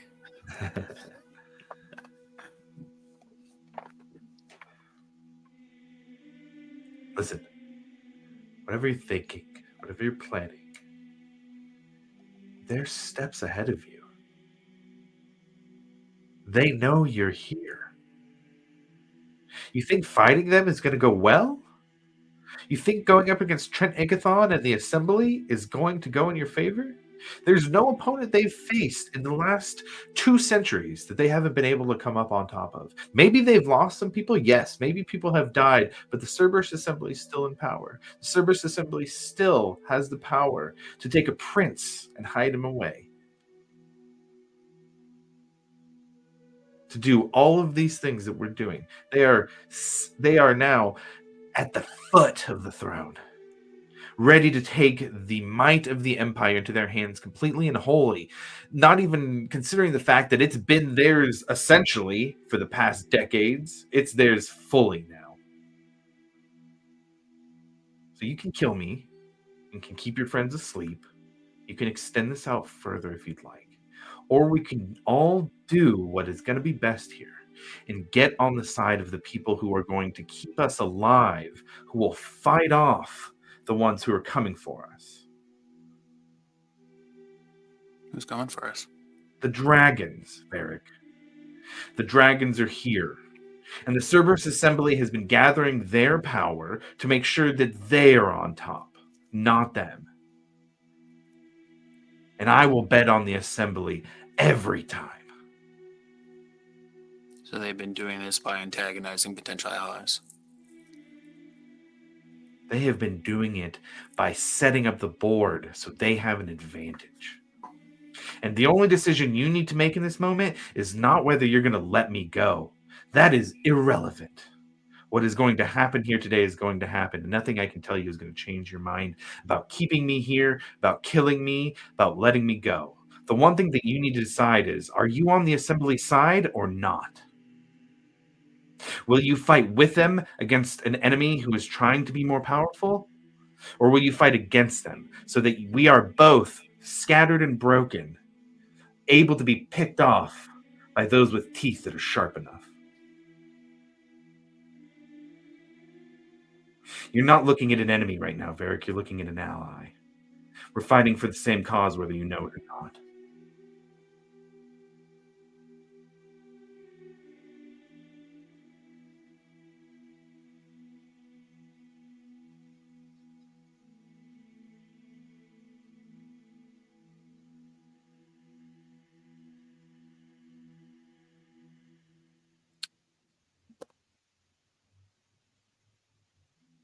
Sounds like I need to have a conversation with people upstairs.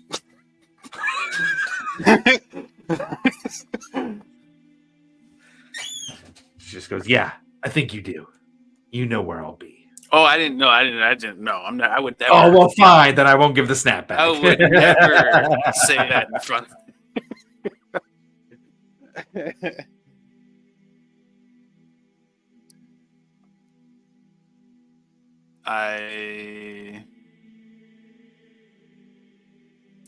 I would just look at Breck and be like, what do you think?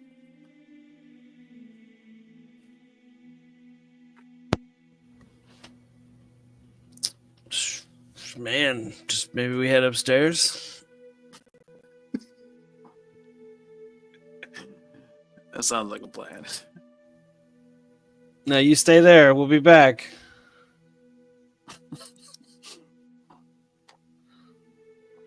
You're muted. She says, don't have much choice, but thanks for the consideration. Oh, damn. Before I go, here's one more point to lay on hands. She kind of dodges her head back as you try and give her the hit point. I'm going to poke her in the eye while I do it. Yeah, like muff her.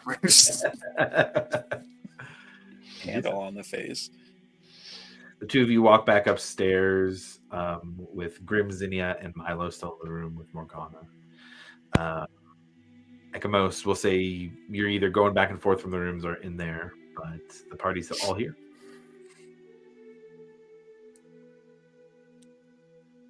I will retell everybody what she said.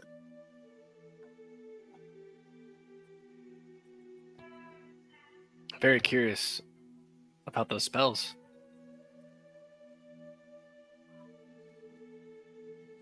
Arcane block sounds like it would be useful in the future.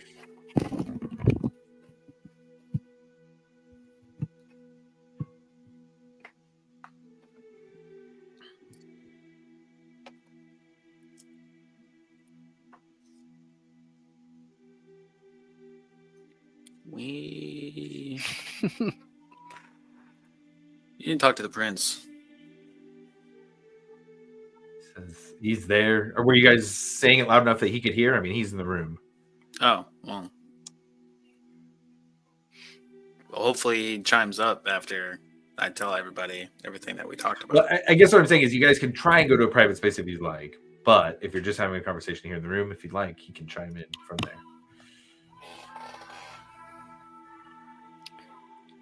I mean, is there like randoms in the room too? Yeah. Yeah, sure. We'll go to a private space. Okay. Another room. Easy enough. You find one down the hall. He sits down, his broad shoulders kind of over the arms of the chair. My detect magic should still be up. Is there any sort of sensor or anything like that around? Ooh, good question.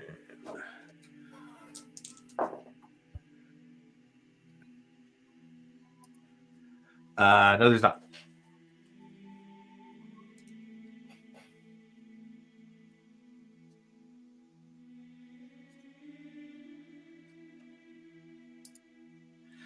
He just speaks. What is going on? Who are you? And please give me a reason that I need not, as quickly as possible, get to the nearest magic shop for a way to contact the Empire. Why are we in Whitestone? For your well-being. Seems there's a That is- very powerful group of mages that would very much like you out of the picture. And they all happen to be within your empire. So I feel like it's the last place you would want to go right now. He thinks about that for a second. And how Unless you can stop them. How do I know that you're not here with other intentions? How do I not know that you're the interlopers? You're the ones who are trying to make a move against the crowd. You mean as in we're working with them? I don't care who you're working for. How do I know I can trust you? I was just pulled out of a cell that I had been in with my wife for weeks, months, by a bunch of goddamned pirates. I'm grateful. Please do not misunderstand. But I am also extremely cautious. I understand the weight of me being outside of Wildmount. I understand the weight of being Whitestone. I understand that it's for my well-being, but I need you to tell me, why am I here and not somewhere else? What is the plan? And why is that the plan? I need you to make me trust you as best as you can. I mean, I would think us having you come here instead of back there where they want you would be enough to show that, hey, at least we're not trying to harm you.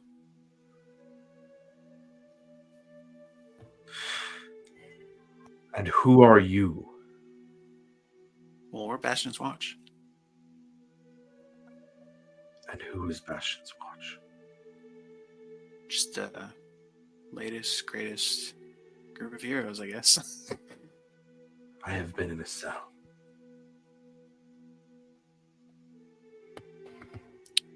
Have We you look heard of after Hope's Bastion? Settlement, Zemnian Fields. Might have been a project before you went into captivity. Yes, I do. I believe we were trying to protect some farmers or something of that minor importance. That project kind of grew into a sort of goal of ours to provide a place that people can go for protection. It grew into something a little bit more. That's what we're fighting for. That's why we're here. Whitestone owes us a favor. It seemed like the most advantageous position to keep you until we knew more about where you stand and what we can do moving forward.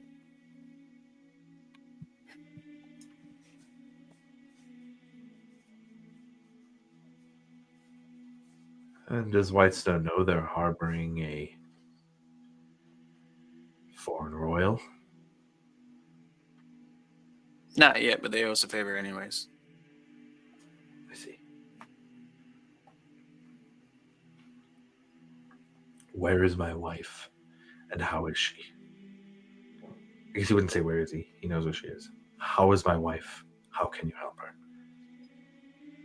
Just so happens we have a Volstrucker downstairs that says they can remedy this situation as they're the one who caused it. But that requires us to let them go as well. You are Empire citizens then? Yeah. Then, as a royal decree from your Prince Dwendal, I order you to do whatever it takes to get that information from him as soon as possible for the safety of my wife.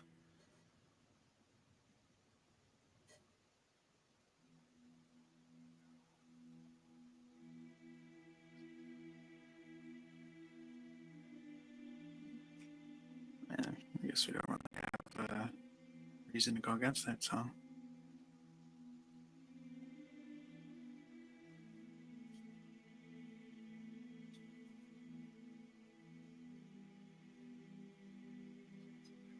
You hear Zinnia in the corner, kind of puts her hand to her ear. I'm sorry, what did you say? How many? Excuse me. She steps out of the room. Can Milo follow? Sure.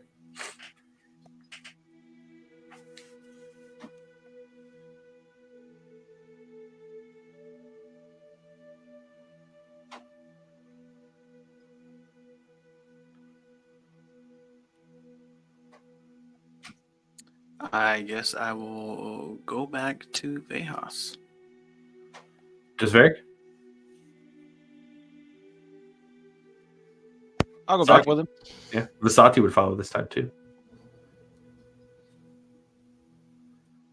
And on our way down there, I'm going to let Varric know that Ikathon contacted me while we were interrogating Vehas. Said the dragons are making their move.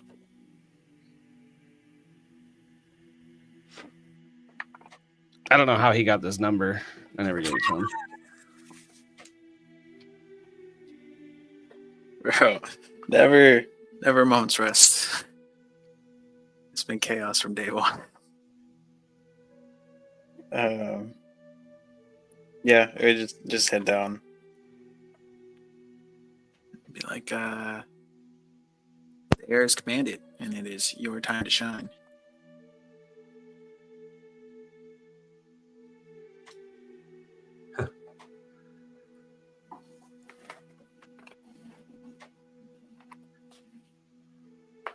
So Varric the Executioner after all that. What? No, you're gonna go fix this problem. And if I don't? You wanted a deal, correct? Yes. That required us to release you, and you were gonna fix this problem. I'm saying it's your time to shine. You can go fix this problem.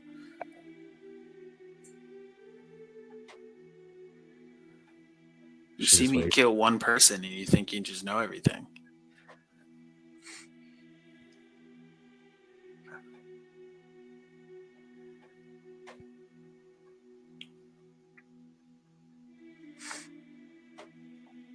But I will say, I will remain within 5 feet of her at all times. Okay. Sure. She has some iron shackles on. The half-orc undoes them, lets her move her arms around, puts the shackles back on behind her. You're able to move her up to the room. As you do the room with both Morgana and the princess. As you do, the prince moves into the room as well.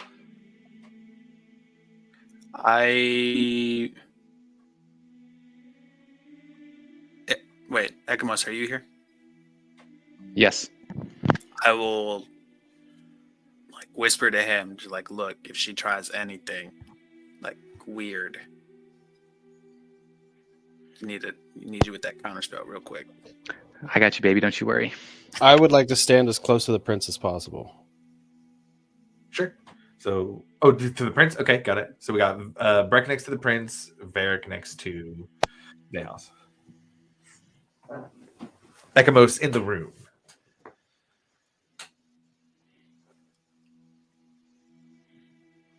Sure.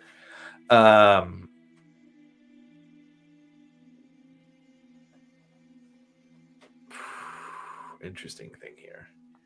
So you talked about a counterspell. What's your triggering thing for a counterspell?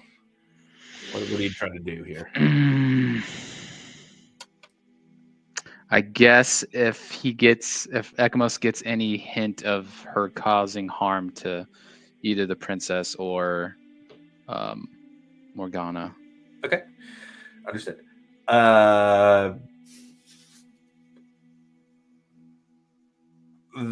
Vehas will turn around and look to you both.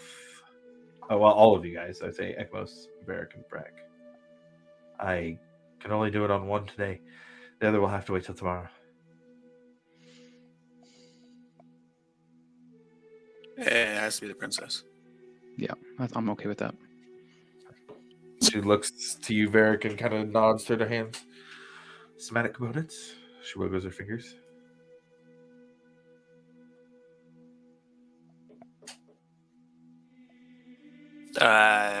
Did she have like her effects or something? Like somebody's holding her stuff? Presumably, but she's just saying she needs the chains off if she's going to cast a spell or try and do something. Oh, I thought the guard already released her. Oh, sorry. I had said she'd put the chains back on. So Yeah. she was kind of like around a post. He took them off so that she could move and then put them back on so you could walk her up. Cool. I'll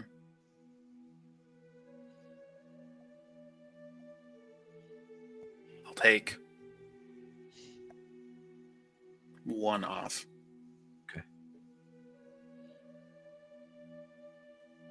How long is this chain? 2-ish feet.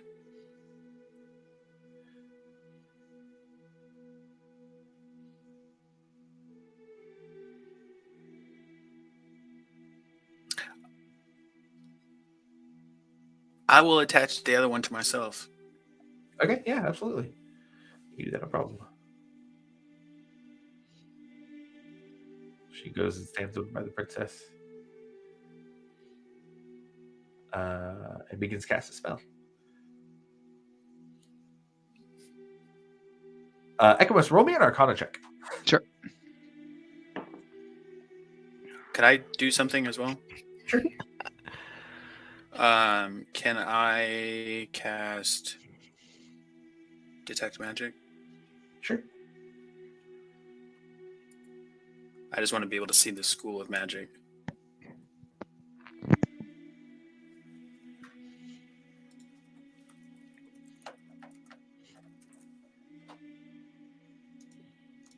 What was that Arcana roll for Ekamos? Oh, 18. 18.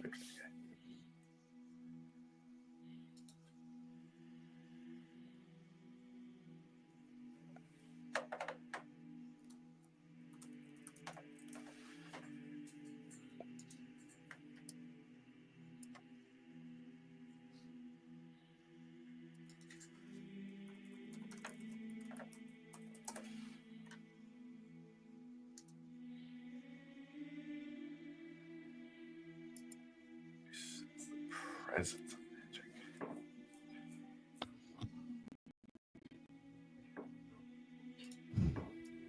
Ekamos, you recognize with the 18.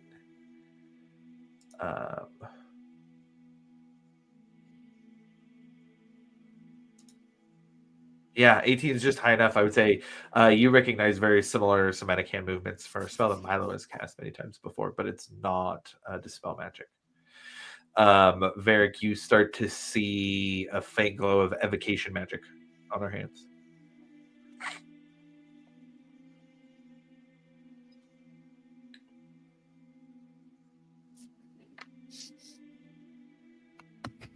But you said It's it's similar to Dispel. Similar. What Ekamos recognizes is there are somatic components that aren't Dispel that are similar to other ones that Milo has used before, but it's not Dispel. You notice that there's a trailing glow that's increasing in brightness for evocation magic as she uses the somatic components. Actually, you know what? Hold on. I actually need to check something here real quick. Yes.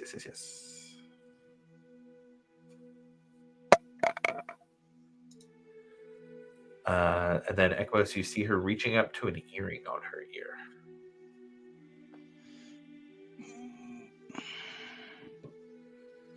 What are you doing, Ekmos? It's hard to tell if it's bad or not. I don't know. I'm gonna grab her wrist Okay. and pull it away from her ear Okay. and say, "Surely you don't need to contact anybody."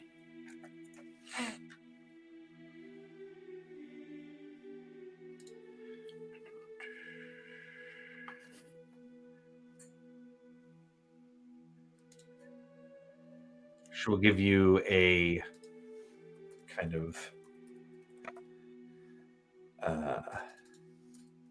confused look.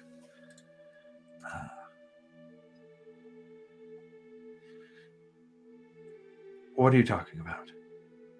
There's plenty of spells that can create physical things to help. Such as, Are you a wizard? Bigby's hand? No? Maybe lifting somebody up? that's gonna wake them up. Oh, I'm sorry. You know how to do this?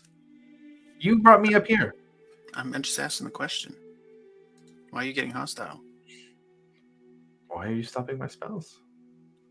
Well, you're casting something that's evocation, which I can clearly see, Sure. and you're touching your ear, Evocation almost magic, like you're sending healing something. magic as well. Roll perception check. Eric. 18. She is wearing a copper earring.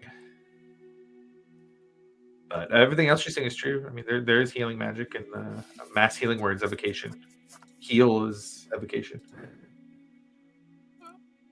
I'm gonna remove the earring, or to ask her to remove it. I'll remove it.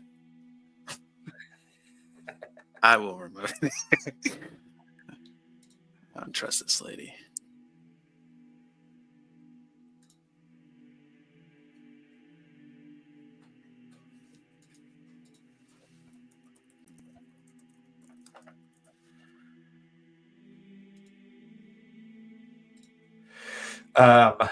She looks.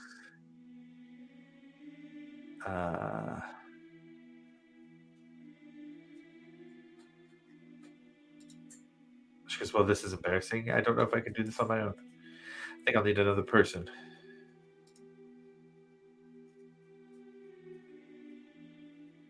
It's weird. It's not what you told me downstairs. Yes, you're right.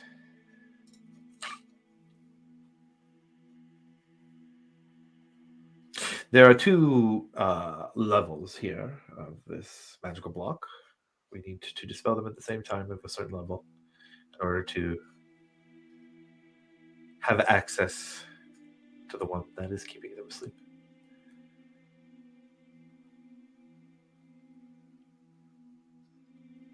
Looks like some very capable people have arrived.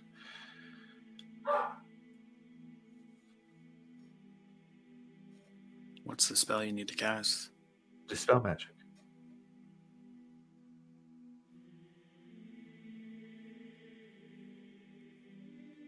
And once we're dispelling the block, and then we'll be able to dispel the slumber. Correct. If you give me my earring back, I've got the spell stored in there. I can do it just by myself with my own magic.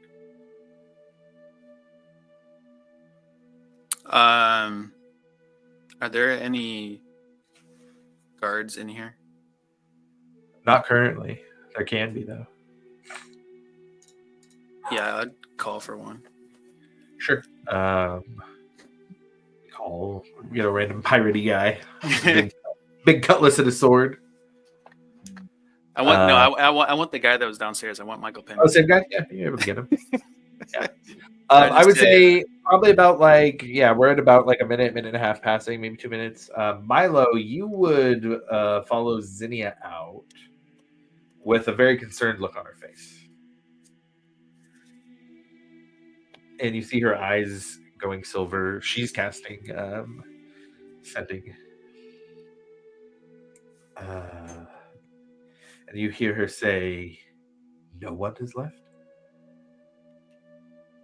What about the other settlements in Islecross? Tell them to leave."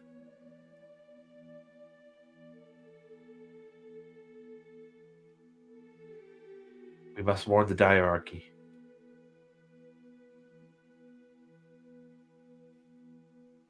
The mountain may prove not enough defense. Is it her?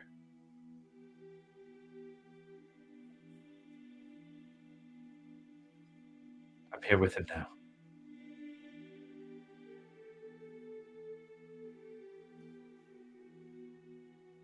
She turns quiet now to look at Milo, off in a corner of the room.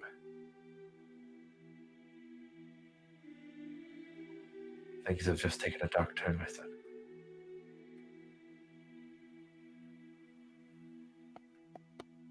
What's happened?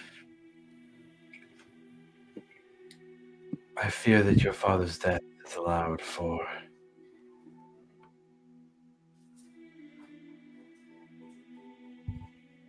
a breach into our world. Balin Post, a small fishing village in Islecross, run by the Assembly, has been completely destroyed.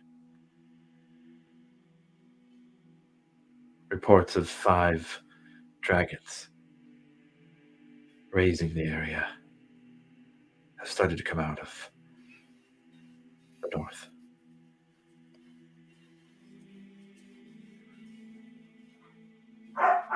Destruction flies north with them.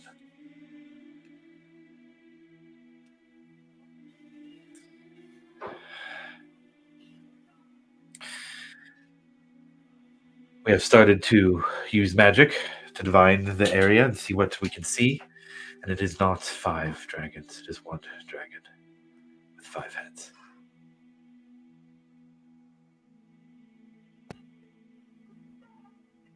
Does that mean what I think it means? It both does and doesn't. For if Tiamat herself had entered this world, we would feel the destruction of her fire already. As much as there is destruction now, she is not fully broken into this world.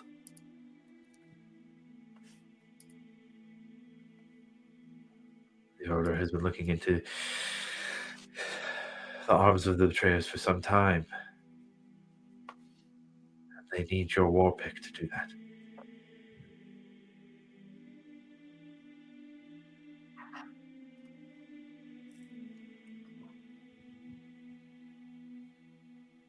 Milo, I'm sorry. I'm sorry for never telling you about your father.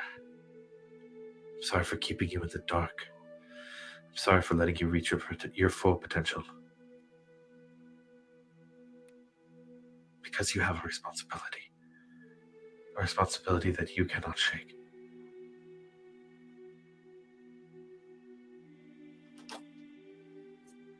And I was scared.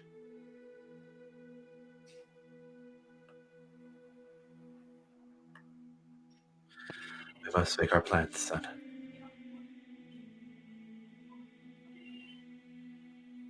What are our next steps? Decide on who we ask to be allies.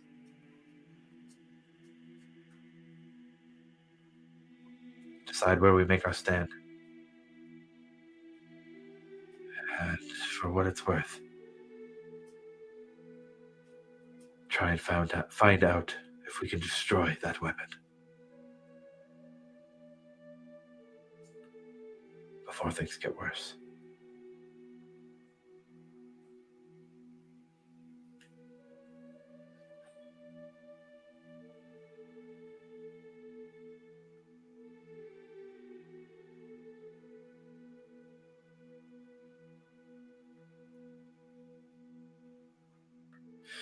Are you and your friends ready for what comes next, Milo?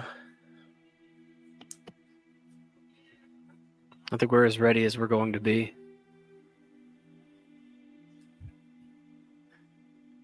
And we're adaptable. Well, then let's go see if we can help, so we can move forward to the next thing.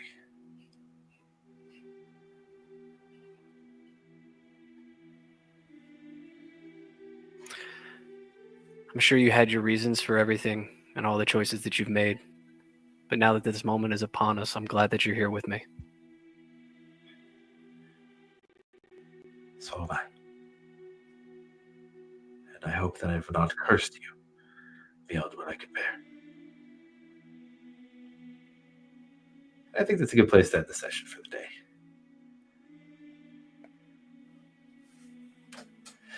So thank you to everybody tuning in, watching the stream, or checking out the VOD afterwards. We'll be back in a couple weeks for the next one and to find out how the party will take it on next. So thank you for tuning in, and we'll catch you later. Bye.